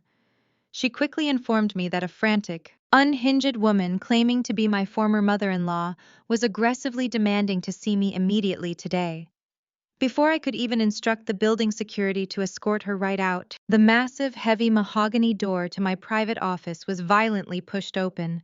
Vivian stood trembling in the doorway, and the sheer transformation in her physical appearance was genuinely shocking to witness in person. The impeccably groomed, haughty socialite who had barged into my hospital recovery room, demanding I sign away. My personal house was completely gone. In her place stood a deeply haggard, terribly desperate older woman, wearing a severely wrinkled trench coat, her normally perfect silver hair completely disheveled and unkempt. Her expensive designer handbag hung limply from her slumped shoulder, looking utterly defeated and ruined beyond repair. The dark, heavy circles under her bloodshot eyes indicated weeks of severe sleep deprivation and relentless crying. The public humiliation of her golden son's immediate corporate firing and the scandalous, highly publicized destruction of her family's pristine reputation had clearly taken a monumental physical toll on her failing health. I did not politely offer her a comfortable seat. I simply closed my silver laptop and deliberately folded my hands, resting on the polished glass desk, maintaining a cold, unyielding expression of absolute authority. Vivian took a shaky, hesitant step into the stark, completely quiet room, her pale hands now visibly trembling as she nervously clutched the stained lapels of her oversized coat. "Elara, please listen," she rasped, her weak voice entirely stripped of its usual elitist condescension and unchecked arrogance. I know I have absolutely no legal or moral right to be standing here after everything that has happened recently, but I am begging you to just listen to me for 5 short minutes. The profound desperation in her pleading tone was incredibly palpable, but my deeply wounded heart remained completely encased in thick, solid ice. You have exactly 3 minutes, Vivian, I stated calmly, checking the expensive diamond watch, resting on my left wrist. And then my private security team will forcibly remove you for illegally trespassing on commercial property. She swallowed hard, heavy tears welling in her exhausted eyes as she stepped desperately closer to my imposing desk. She instantly launched into a frantic, highly manipulative monologue deliberately designed to exploit my deepest maternal emotions. Elara, you are a devoted mother now, she pleaded, salty tears spilling rapidly over her eyelashes and streaking her wrinkled cheeks. You know the fierce, unconditional love a mother always has for her only child. Please, I am begging you right now on both my hands and aging knees today. Do not send Marcus to a dark federal prison cell. Do not hand that complete financial ledger over to the ruthless district attorney. If you formally file criminal corporate embezzlement charges, you will absolutely destroy our entire family reputation forever. Do not send the biological father of your innocent child to a cold penitentiary. The sheer, unfiltered audacity of her using my beautiful daughter as a cheap bargaining chip after Marcus had legally disowned her before birth ignited a white-hot, uncontainable fury burning deep within my chest. I stood up slowly, planting my hands firmly on the desk, and leaned forward to deliver a devastating, undeniable reality check. Do not ever use my daughter to justify your son's criminal depravity. I warned, my voice dropping to a lethal quiet register that made her visibly flinch backward. He is not her father. He made absolutely sure of that with a legally binding state document, because he selfishly wanted to abandon us without paying a single dime in child support. You never cared about my innocent child, Vivian. You hated me from the very beginning, simply because I actually successfully built my own wealth through intelligence and relentless hard work, while you absolutely worshipped Victoria because she was born into a massive unearned inherited trust fund. Look exactly where that blind, greedy worship got you today. Your son is a disgraced criminal, and your flawless legacy is ruined. Vivian collapsed into the chair, weeping uncontrollably as the absolute truth crushed her completely. Desperation entirely overrode her common sense as she frantically babbled, offering anything to stop the legal slaughter. Please, Victoria is now planning to sell Andre's confidential business secrets to a rival firm this weekend to pay Marcus's legal fees. I stared at the desperate, trembling woman sitting across from my polished glass desk. Vivian had completely lost her mind. In her frantic, tearful attempt to save her precious son from a dark federal prison cell, she had inadvertently handed me the exact weapon I needed to absolutely annihilate his mistress once and for all. I did not feel a single ounce of pity for her. I stood up slowly, smoothing the invisible wrinkles from my tailored navy suit, and leaned forward with a cold, unforgiving expression. You just gave me everything I needed to know today, Vivian, I stated. My voice echoed with lethal calmness through the quiet room. Security will kindly escort you out of the building now. As the heavy mahogany door clicked shut behind her weeping figure, I immediately grabbed my cell phone from the desk. There was absolutely no time to waste. I dialed Andre's private number, my heart pounding against my ribs with a thrilling mixture of pure adrenaline and righteous anticipation. He answered on the second ring, his voice sounding incredibly exhausted but instantly alert. Andre, we have a massive urgent problem that we need to handle right now, I explained quickly today. I paced across the plush carpet of my executive office. Your mother just barged into my workplace begging for mercy. In her absolute panic, she foolishly admitted that Victoria is actively planning to steal your highly confidential business secrets and sell them to your biggest corporate rival this weekend. She desperately needs the massive payout to fund Marcus's mounting legal defense fees. Silence hung heavily on the line for a fraction of a second before Andre let out a dark, bitter, humorless laugh that sent a sharp chill directly down my spine. She really thinks she can outsmart me today? He asked the question, his tone hardening into pure, unyielding steel. Elara, thank you for the critical warning. I know exactly how to handle my treacherous wife tonight. We spent the next 30 minutes carefully coordinating a flawless counter-espionage strategy over the phone, determined to turn Victoria's greedy, unchecked ambition into a perfectly laid, inescapable trap. That Friday evening, Andre executed our brilliant setup with absolute flawless precision. He purposefully left a thick, heavily stamped manila folder labeled as highly classified, quarterly financial projections, resting carelessly on the kitchen island of their shared luxury penthouse apartment before leaving completely. Of course, the documents inside were completely fabricated, meticulously designed by Andre's top security team to look incredibly authentic and valuable, while actually containing absolutely worthless, contradictory, and useless data. After placing the bait, Andre loudly announced to his wife that he was going into the home office for a long, important conference call, leaving Victoria entirely unsupervised in the kitchen. Like a predictable, greedy moth drawn directly to a burning flame, she took the bait immediately. Hidden high-definition security cameras seamlessly recorded her sneaking nervously around the kitchen island. The footage showed her slipping the heavily forged documents. She forced them deeply into her oversized designer handbag, looking over her shoulder guiltily, and rushing out the front door into the humid evening air. She genuinely believed she was about to secure a massive financial windfall to miraculously save her disgraced lover from complete ruin. Victoria drove straight to a dimly lit, incredibly high-end restaurant downtown, fully expecting to meet the rival firm's top acquisition executive for a lucrative illegal exchange. She strutted into the private dining room at the back of the establishment, clutching her stolen prize with an arrogant, triumphant smirk plastered across her contoured face. But the man waiting quietly at the polished mahogany table was absolutely not a corporate buyer. It was a highly trained undercover police detective, accompanied closely by Andre's lead corporate security director. The very moment she slid the confidential folder across the table and confidently demanded her massive payment, the heavy wooden doors burst open violently. Uniformed police officers swarmed the private room instantly, reading Victoria her Miranda rights loud enough for the entire quiet restaurant to hear.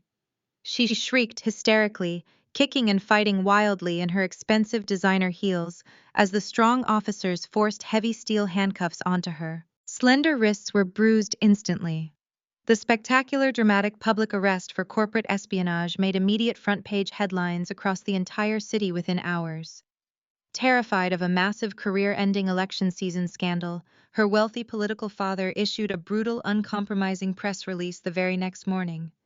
He publicly condemned her illegal, shameful actions, formally disowned her from the lucrative family trust fund, and stated clearly that he would provide absolutely no financial assistance for her bail or expensive legal representation. Victoria was completely, utterly abandoned, facing serious federal charges and potentially serving years behind cold, unforgiving steel bars today. Meanwhile, Marcus was hiding like a coward in his squalid, incredibly cheap motel room, watching his final lifeline completely disintegrate on the evening news broadcast. He stared at the small, flickering television screen in absolute paralyzing horror as high-definition footage played of his wealthy mistress being shoved forcefully into the back of a police cruiser, her mascara running down her face. His promised salvation was officially gone forever. The immense trust fund he had banked his entire pathetic future on was completely severed. He was entirely broke, permanently blacklisted from the corporate world, facing severe embezzlement charges from his former boss, and suddenly completely terrifyingly alone in the world. He had absolutely nobody left to manipulate today. Desperation finally drove him to absolute madness.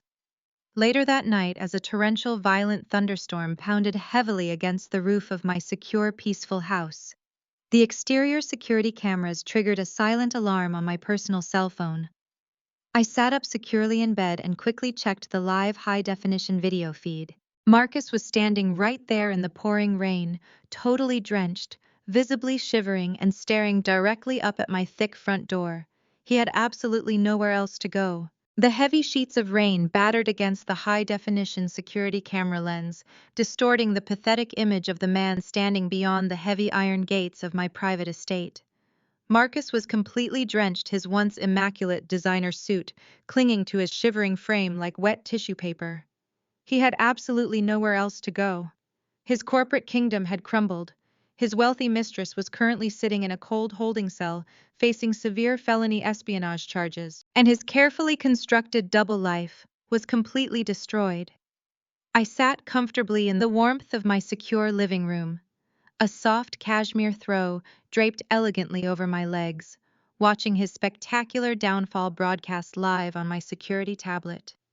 He reached out a trembling, soaked hand and aggressively mashed the illuminated intercom button mounted on the stone pillar. The chime echoed loudly through the quiet halls of my fortress. "Elara, please." His voice cracked through the external microphone distorted by the howling wind and his own desperate sobbing. "I know you are in there. I can see the lights on downstairs. Please let me inside the house." I did not move a single muscle. I just watched his face contort with absolute panic. "I made a massive mistake, Elara," he screamed over the torrential downpour, gripping the wrought iron bars with both hands. "I was under so much stress at the firm. I was not thinking clearly about anything. I need to see my daughter. I need my daughter, Elara. Please just open the gate." His audacity was breathtaking to witness. He stood in the violent thunderstorm demanding access to a child he legally abandoned 24 hours before she took her first breath. He was invoking the title of father after embezzling corporate funds and coordinating hotel rendezvous with his brother's wife while I was in labor. I set my tea down on the glass coaster resting on the side table. I reached for the digital control panel mounted on the wall beside the front door. I pressed the communication button, activating the two-way external speaker system. The green light illuminated, signaling that my voice would project clearly through the storm to the gates outside.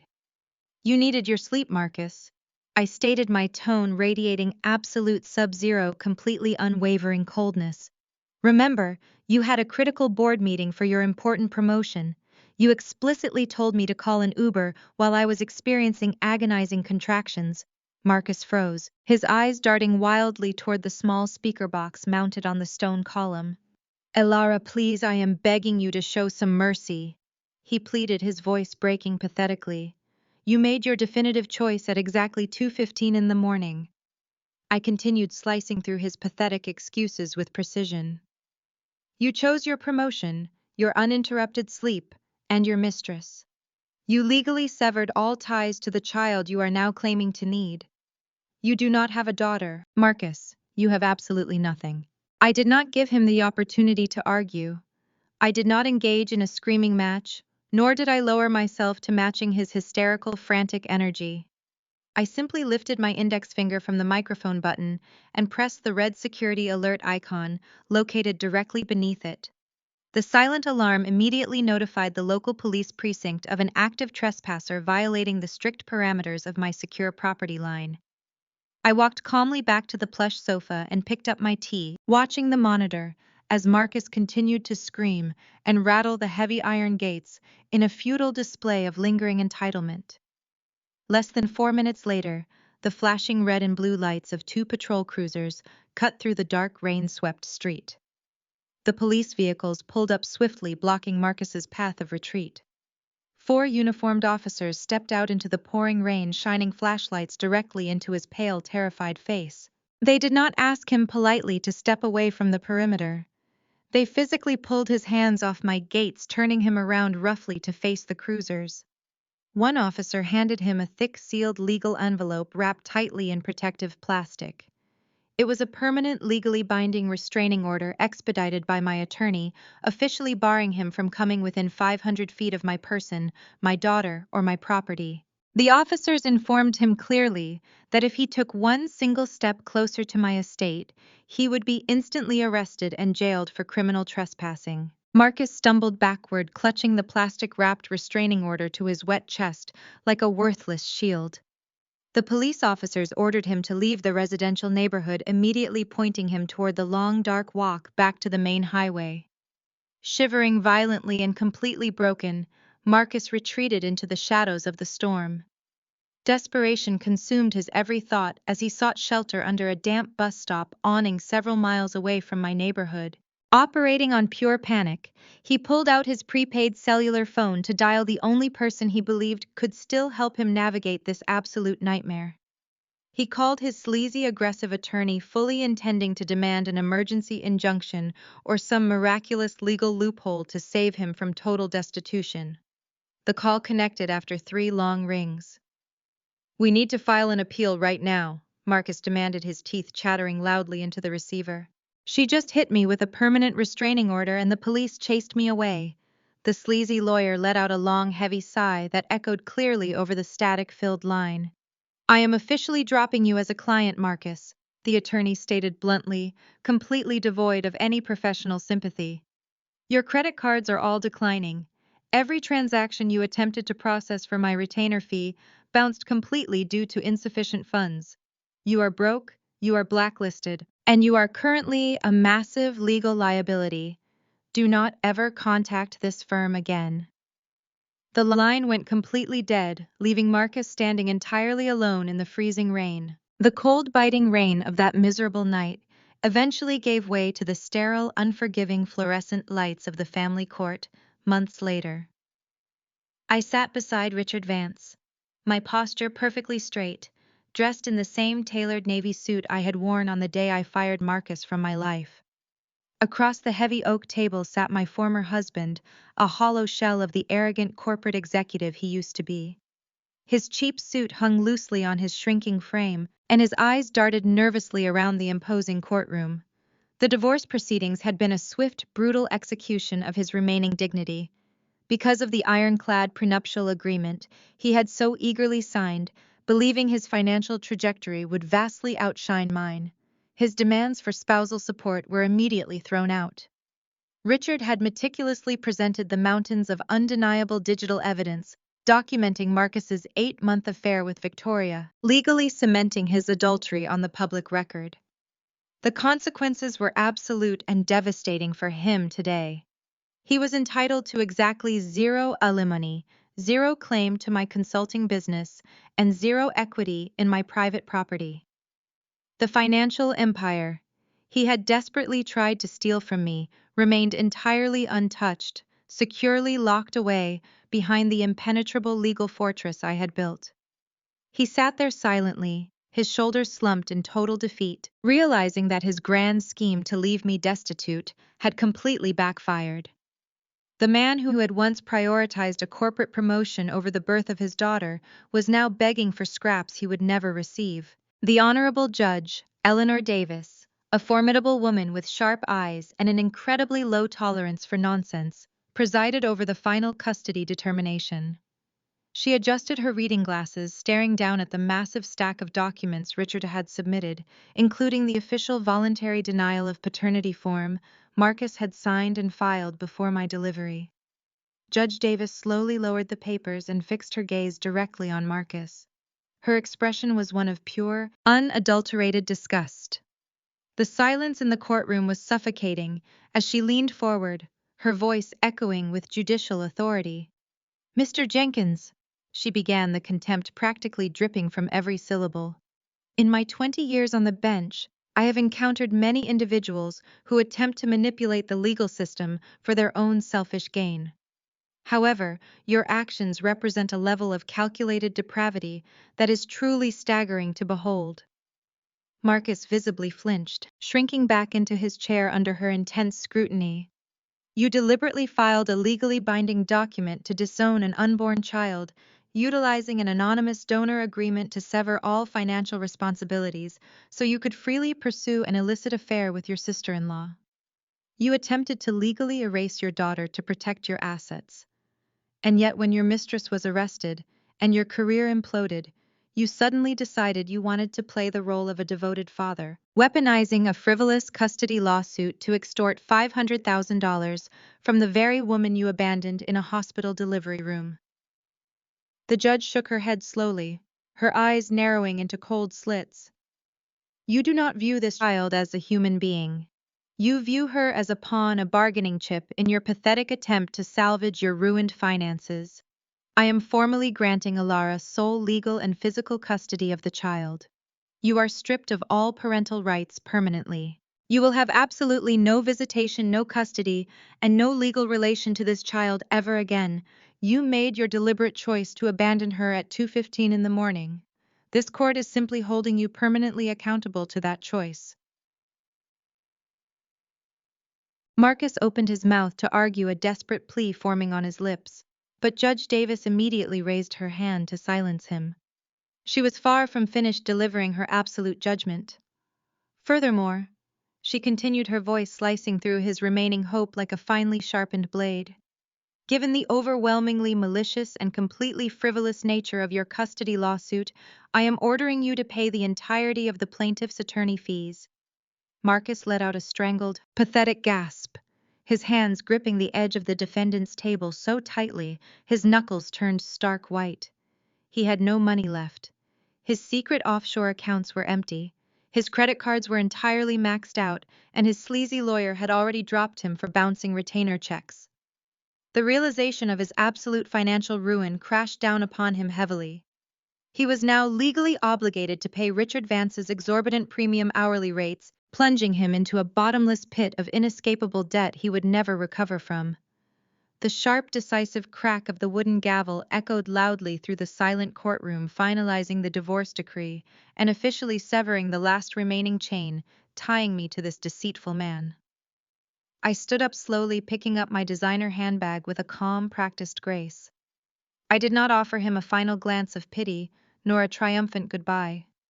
I simply walked out of the courtroom, my heels clicking rhythmically against the polished floor, feeling lighter and more powerful than ever before. My daughter and future were totally secure. Marcus stumbled out of the heavy double doors of the courthouse several minutes later. The gloomy afternoon sky cast long, dreary shadows across the concrete steps as he walked aimlessly, a completely broken and destitute man, with absolutely nowhere to go. He shoved his trembling hands deep into the pockets of his ruined trousers, stepping onto the busy sidewalk to begin the long, miserable walk back to his cheap motel room. However, his path was abruptly blocked. A tall, imposing man wearing a sharp corporate suit stepped directly in front of him, holding a thick manila envelope tightly in his right hand. Marcus froze, recognizing the man instantly.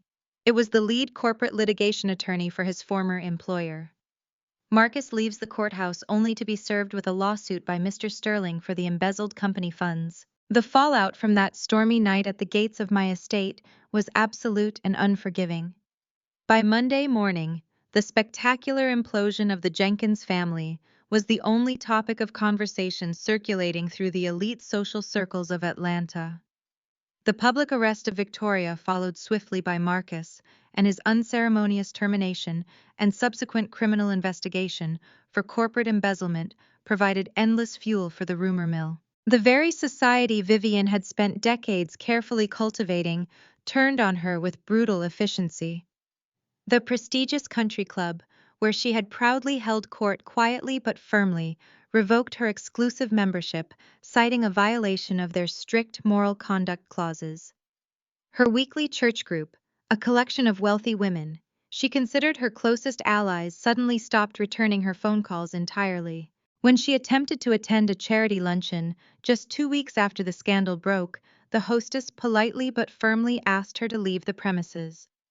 The pristine legacy she had worshipped above all else was completely shattered, leaving her entirely isolated in the wreckage of her own making. The financial devastation was even more catastrophic than the social ruin. Marcus was facing a massive corporate lawsuit from Mr. Sterling, demanding the immediate repayment of every single stolen cent, along with exorbitant legal fees and punitive damages. Because Marcus was entirely broke and blacklisted from the financial sector, the crushing burden of his legal defense fell directly onto Vivian and her shoulders. Desperate to keep her golden child out of a federal prison cell, she liquidated her retirement accounts, sold her extensive collection of designer jewelry, and remortgaged her lavish suburban home to the absolute brink of foreclosure.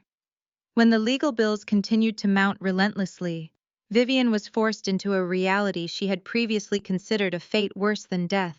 She had to get a job. At 62 years old with absolutely no practical skills, the former socialite was hired as a front desk receptionist at a highly exclusive designer boutique in Buckhead. It was a perfectly orchestrated form of absolute irony. She was now forced to stand behind a polished marble counter for 8 hours a day, offering forced smiles and serving champagne to the exact same wealthy women she used to viciously mock and look down upon. They treated her entirely like the hired help she now was, casually handing her their heavy shopping bags and demanding she fetch different shoe sizes while whispering loudly about her spectacular downfall. While Vivian was learning the bitter taste of humility, Victoria was discovering the harsh reality of complete isolation. Facing federal charges for corporate espionage, she quickly realized her charm and beauty were completely useless in a court of law. Her defense attorney, paid for with the last remnants of her savings, negotiated a desperate plea deal with the district attorney. To avoid spending years behind cold steel bars, Victoria pleaded guilty to lesser felony charges, accepting a harsh sentence of 5 years on strict probation, along with a massive financial fine and mandatory community service. But avoiding prison did not save her from total destruction. Her powerful, politically ambitious father, terrified that her scandalous crimes would derail his upcoming Senate campaign, followed through on his brutal promise. He publicly released a statement condemning her actions legally, severed all her ties to the lucrative family trust fund, and formally cut her out of his will completely. Without her family money or name to protect her, Victoria was instantly blacklisted from high society. The elite friends who used to gladly attend her lavish parties now crossed the street to avoid making eye contact. She was forced to move into a tiny apartment on the outskirts of the city, taking a minimum wage job doing data entry just to meet the strict requirements of her probation officer. The arrogant woman who had once confidently coordinated my husband and his betrayal and called me ghetto to my face was now destitute, permanently branded as a convicted felon, and stripped of the unearned privilege she had always wielded like a weapon. As my former tormentors faced the inescapable consequences of their selfish choices, my life blossomed in ways I had previously thought impossible. Unburdened by the toxic weight of a deceitful marriage and manipulative family dynamic, I poured my energy entirely into raising my daughter and expanding my financial consulting firm. Without Marcus secretly draining my accounts, my business revenues doubled within a single year. I hired a brilliant team of dedicated professionals, moved my headquarters to a stunning office space overlooking the skyline, and established myself as one of the most sought-after financial strategists in Atlanta. My home, protected by my LLC and legally shielded from Marcus and his pathetic attempts to claim it, became a sanctuary of absolute peace. Andre and I maintained a strong friendship bonded by our shared survival of the ultimate betrayal. He successfully rebuilt his life, leaving the toxic legacy of his family behind him. We frequently celebrated holidays together, creating new healthy traditions for my daughter, far away from the judgmental environment we had escaped. It was a bright, crisp Tuesday morning, exactly 1 year since I had walked out of that mediation room and secured my freedom. I was sitting at my polished desk, sipping hot green tea, while reviewing a profitable acquisition portfolio for a new corporate client. My daughter was safely playing at her preschool, and my calendar was filled with exciting opportunities. The beautiful world was now entirely mine today.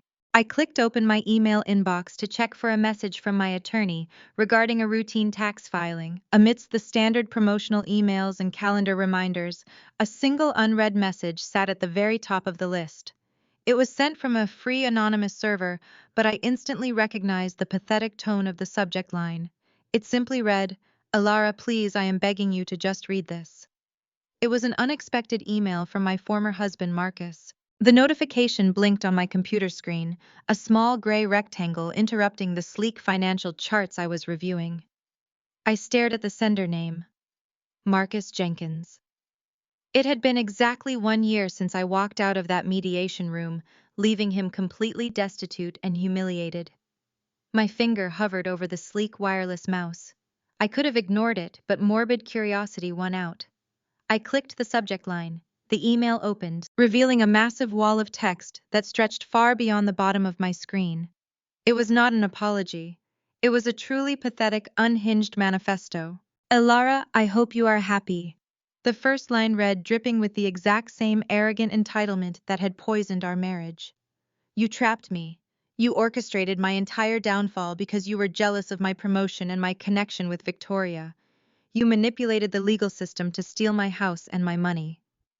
I read the words again, letting the sheer absurdity of his delusions wash over me.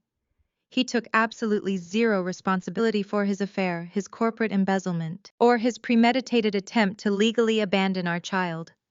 In his completely twisted mind, he was the ultimate innocent victim. He went on to describe his current miserable existence, living in a cramped studio apartment on the wrong side of the city, working a minimum wage data entry job because he was permanently blacklisted from the corporate finance world. He blamed me for his mother's social ruin and his brother's divorce. Every single sentence was a desperate attempt to regain control, to pull me back into his toxic web of manipulation and guilt. He wanted a reaction. He wanted me to reply with anger, to defend myself, to engage in a bitter, useless war of words that would validate him. A year ago, I might have felt a spark of anger or a lingering twinge of betrayal. I might have drafted a scathing response, meticulously dismantling his lies with cold, hard facts. But sitting in my corner office today, surrounded by the undeniable proof of my own success, I felt absolutely nothing. No anger, no sorrow, no desire for revenge. I simply felt an overwhelming sense of profound pity for a man who had burned down his entire universe for a cheap thrill. I let out a soft, genuine laugh that echoed brightly in the very quiet, massively spacious room. With a single deliberate click of my mouse, I selected the permanent deletion option. The unhinged manifesto vanished from my screen, forever swallowed by the digital void. I did not type a single letter in response. Silence is the ultimate weapon against a desperate narcissist. By refusing to engage, I was denying him the very oxygen he needed to survive.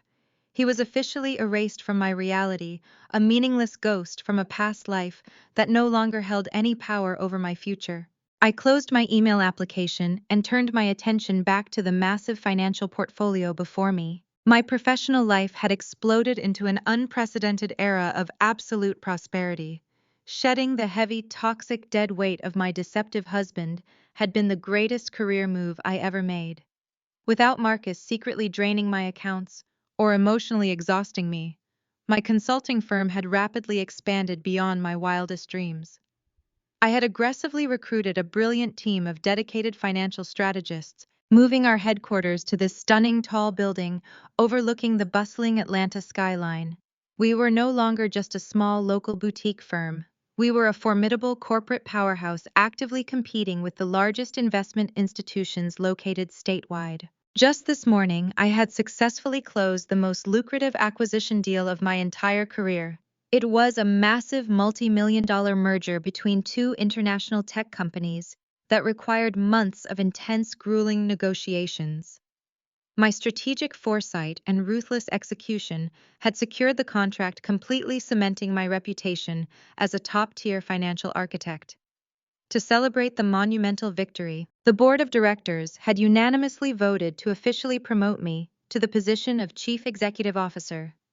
It was the exact corporate title Marcus had ruined his entire life trying to steal, and I earned it with integrity. I stood up from my polished mahogany desk and walked toward the massive glass windows. The afternoon sun bathed the city below in a warm golden light. I smoothed the lapels of my tailored navy suit, feeling an intense wave of absolute triumph. My wealth was completely secure. My business was thriving effortlessly. My reputation was completely bulletproof. The legal traps I had set during those dark hours in the hospital had protected me flawlessly, allowing me to build an impenetrable fortress around my life. Everything I touched turned to pure solid gold because I finally trusted my own strength. But the corporate victories, as spectacular as they were, paled in comparison to the absolute joy waiting for me back at my estate. I glanced at the diamond watch on my wrist. It was almost 3 precisely in the afternoon. I packed my sleek leather briefcase and instructed my executive assistant to hold all my calls for the remainder of the weekend. Tomorrow was a monumental day, a celebration of survival, love, and new beginnings. I walked out of the towering glass building, greeted by my private driver, and headed straight back home to actively begin the beautiful party preparations. My beautiful daughter was turning 1 year old. The tiny, fragile newborn who had entered the world during a violent storm of betrayal had grown into a vibrant, incredibly happy toddler with bright eyes and a fierce, independent spirit. Our pristine home was currently being transformed into a magnificent wonderland of colorful balloons, beautiful floral arrangements, and joyful celebration.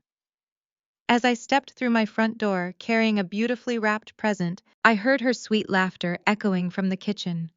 I smiled very widely, completely ready to host the ultimate birthday party, entirely unaware of the looming unexpected surprise waiting. The warm afternoon sun cast a golden glow across my expansive backyard, transforming the manicured lawn into a vibrant wonderland for my daughter. It was her first birthday, a monumental milestone symbolizing a full year of absolute freedom and profound personal triumph. I had spared no expense for this celebration, transforming the outdoor space into a magical fairy tale setting. Massive arrangements of pink and white roses cascaded down the stone trellises. A custom-crafted wooden gazebo stood near the center of the garden, adorned with twinkling fairy lights. Beneath it, a dessert table held a magnificent three-tiered cake, decorated with intricate sugar flowers. Soft, joyful acoustic music floated through hidden speakers, creating an atmosphere of pure happiness. Children ran across the grass, their bright laughter echoing against the tall oak trees bordering my secure estate.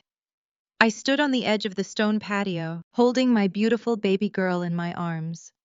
She wore a delicate white lace dress, completely mesmerized by the colorful bubbles floating through the warm air. Watching her innocent smile, I felt a wave of overwhelming gratitude wash over me. The turbulent storms of the past year had vanished, replaced by peace and security. I had built an impenetrable fortress of love around her, ensuring she would never experience the transactional environment that had once threatened us both. This party was a loud, joyful declaration of our victory. Surrounding me on this patio was a carefully curated group representing my true, authentic family. There were no manipulative mothers-in-law demanding financial sacrifices and absolutely no deceitful partners. Instead, the garden was filled with the loyal friends who supported me during those terrifying days in the hospital, and the dedicated corporate colleagues who helped elevate my consulting firm. Richard Vance, my brilliant private wealth attorney, stood near the outdoor bar, sharing a laugh with my top financial analysts. But the most significant presence at the party was Andre. He arrived early to help arrange the wrapped gifts, moving with a light, unburdened energy I had never witnessed during his toxic marriage to Victoria. Andre had spent the last 12 months in intense therapy, systematically dismantling the generational trauma inflicted by his elitist mother and treacherous ex-wife. He successfully severed his ties to the corrupt family business, launching his own ethical investment venture that was already thriving. He walked across the patio holding a massive plush teddy bear, his face breaking into a wide, genuine smile as my daughter reached out to him. He was no longer the detached, ignorant brother-in-law. He had become a fiercely protective, deeply respectful uncle who genuinely cherished his niece. We shared a warm, understanding look as he handed her the plush toy. We were the two innocent survivors of a devastating familial war, emerging from the wreckage entirely victorious, bonded by our shared commitment to living honorable lives. Miles away from the laughter and sunshine of my magnificent garden, a vastly different reality was unfolding in a cramped, windowless room on the industrial outskirts of the city. Marcus sat slumped in a cheap, poorly padded office chair, wearing a stiff polyester uniform shirt that scratched his neck. The fluorescent lights overhead buzzed, casting a sickly, pale yellow pallor over his exhausted face. He was working a grueling weekend shift at a discount insurance call center, the only minimum wage job he could secure after being permanently blacklisted from the entire corporate finance sector in Atlanta. His phone lines blinked incessantly, demanding he answer another angry customer complaint, but he completely ignored the flashing red lights. Instead, he stared blankly down at his cracked smartphone, his thumb hovering over the bright digital screen. He had created a fake anonymous profile on social media just to secretly monitor my public Instagram account. The screen illuminated with the live story I had posted just minutes ago. The high-definition video showcased the breathtaking aerial view of the lavish birthday party, panning across the designer floral arrangements, and the wealthy guests mingling joyfully on my pristine estate. The camera finally settled on a close-up shot of me and our daughter both glowing with radiant health and undeniable prosperity. Marcus watched the video loop continuously, his chest tightening with a suffocating, agonizing blend of profound regret and bitter envy. He had traded this beautiful, secure life for a fleeting affair and empty corporate promises. Now he was entirely forgotten, a miserable ghost watching his former kingdom thrive magnificently without him. Back in the radiant sunshine of my garden, the lively chatter of my guests slowly quieted down as the catering staff brought out the magnificent birthday cake. The towering confection was a masterpiece, its pristine white fondant shimmering elegantly under the clear blue sky. A single golden candle flickered brightly at the top, marking the completion of an extraordinary first year of life. I stepped forward, adjusting my daughter comfortably on my left hip so she could see the beautiful cake. The supportive crowd of loyal friends, brilliant colleagues, and my trusted brother-in-law gathered around us, their faces beaming with genuine affection and unshakable pride. A waiter discreetly approached my side, offering me a tall flute filled with premium chilled champagne. I took the glass in my right hand, feeling the delicate crystal against my skin. The garden fell into a respectful, expectant silence, the only sound being the gentle rustling of autumn leaves. I looked out at the remarkable family I had built from the ashes of betrayal, feeling an undeniable surge of profound peace. I took a deep breath, letting the sweet fragrance of blooming roses fill my lungs. The dark, suffocating nightmare was permanently over forever, and the bright, glorious future belonged entirely to us now. With a bright, confident smile completely reflecting every single ounce of my hard-earned victory, I slowly raised the sparkling crystal glass high into the warm afternoon air, preparing to make a special heartfelt toast to my beautiful daughter. The sparkling crystal glass caught the golden afternoon sunlight as I held it high above the gathered crowd. A gentle hush fell over the beautiful garden, the soft acoustic music fading into the background as every face turned toward me. I looked down at my perfect one-year-old daughter, resting securely on my hip, her wide, curious eyes taking in the vibrant scene. I shifted my gaze to the loyal friends and trusted colleagues who had stood by me when my world shattered. Thank you all for being here today to celebrate this incredible milestone. I began, my voice clear and unwavering in the crisp autumn air. They say it takes a village to raise a child. It is a beautiful sentiment about community and shared love. But over this past year, I learned a much harsher, vital truth about that village. I learned that you must ruthlessly protect the gates of that village. You cannot simply allow anyone inside just because they hold a specific title or claim a specific relation to you. You must actively defend your peace and fiercely guard the environment where your child will grow, learn, and eventually thrive. I paused, letting the weight of my words settle over the attentive audience. I saw Richard vowed approvingly from the back.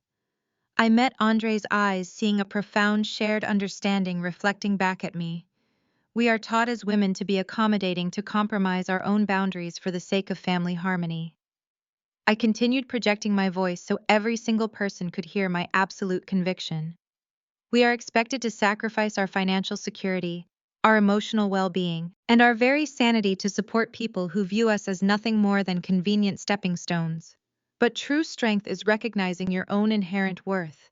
It is looking at a toxic situation and deciding that you and your children deserve fundamentally better.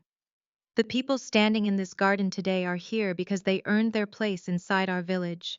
You showed up with genuine support, unwavering loyalty, and honest love. You proved that true family is entirely defined by consistent actions, not just empty genetic ties or legally binding marriage certificates. We built this beautiful sanctuary together, and I am eternally grateful for every single one of you who helped me reinforce these strong walls. As the crowd offered a warm, supportive murmur of agreement, my mind briefly drifted backward in time. I reflected deeply on that terrifying, agonizing Tuesday, exactly 1 year ago. I remembered lying in the dark at 2:15 in the morning, my body ripped apart by severe labor contractions begging my husband for help. I remembered Marcus angrily pulling the heavy blanket over his head, prioritizing his corporate promotion and his uninterrupted sleep over the birth of his own child. In that moment of profound physical agony and emotional abandonment, I had felt completely destroyed. But standing here now, surrounded by absolute prosperity and genuine love, I realized the brilliant, undeniable irony of it all. His cruelest, most selfish moment was actually the greatest gift he ever gave me. That stinging slap in the face was the brutal push I desperately needed to cut him off entirely. If he had pretended to care that night, I might have remained trapped in a deceitful marriage for decades, blindly funding his secret life with my hard-earned wealth. His absolute apathy set me completely free. It forced me to become the sole protector my daughter required. I looked down at the precious little girl in my arms. She reached out with a tiny, sticky hand and gently batted at the silver necklace resting against my collarbone. She will never know the toxic shadow of the man who legally disowned her before her first breath. She will never be used as a convenient prop for a hollow corporate image or manipulated by an elitist grandmother. She carries my maiden last name, representing a legacy of resilience, fierce independence, and uncompromising self-respect. She inherits my unyielding strength and the secure financial empire I built with my own two hands. I leaned down and pressed a long, tender kiss against her warm forehead, breathing in the sweet scent of vanilla baby lotion. To my beautiful daughter, I said, raising my champagne flute one final time. May you always know your profound worth, may you never settle for less than you absolutely deserve, and may you always have the courage to walk away from anyone who refuses to value your brilliant light. The garden erupted into joyous, resounding applause as we drank to a future completely free of dead weight. The vibrant party faded gently into the background, the laughter and music blurring as I turned my attention directly to you, the audience who has followed this incredible journey of betrayal and ultimate vindication. If you are watching this and feeling trapped in a relationship where your immense value is constantly diminished, I want you to listen to me very carefully. Never ever settle for a partner who treats you like an inconvenient afterthought. Do not allow anyone to convince you that their career, their sleep, or their comfort is fundamentally more important than your physical safety and emotional well-being. Protect your assets with ruthless precision. The wealth you build, the home you purchase, and the stability you create belong entirely to you. Secure your finances, understand your legal rights, and never leverage your own hard work to fund another person and their selfish delusions of grandeur. You must remember that your true, undeniable power lies in your ability to simply walk away from those who refuse to value you. You do not need their validation to thrive, and you certainly do not need their permission to succeed. Reclaim your power, rewrite your entire story, and build your own beautiful village today. Remember, your peace is worth absolutely everything right now. Thank you for listening. Please subscribe, stay strong, and never look backward.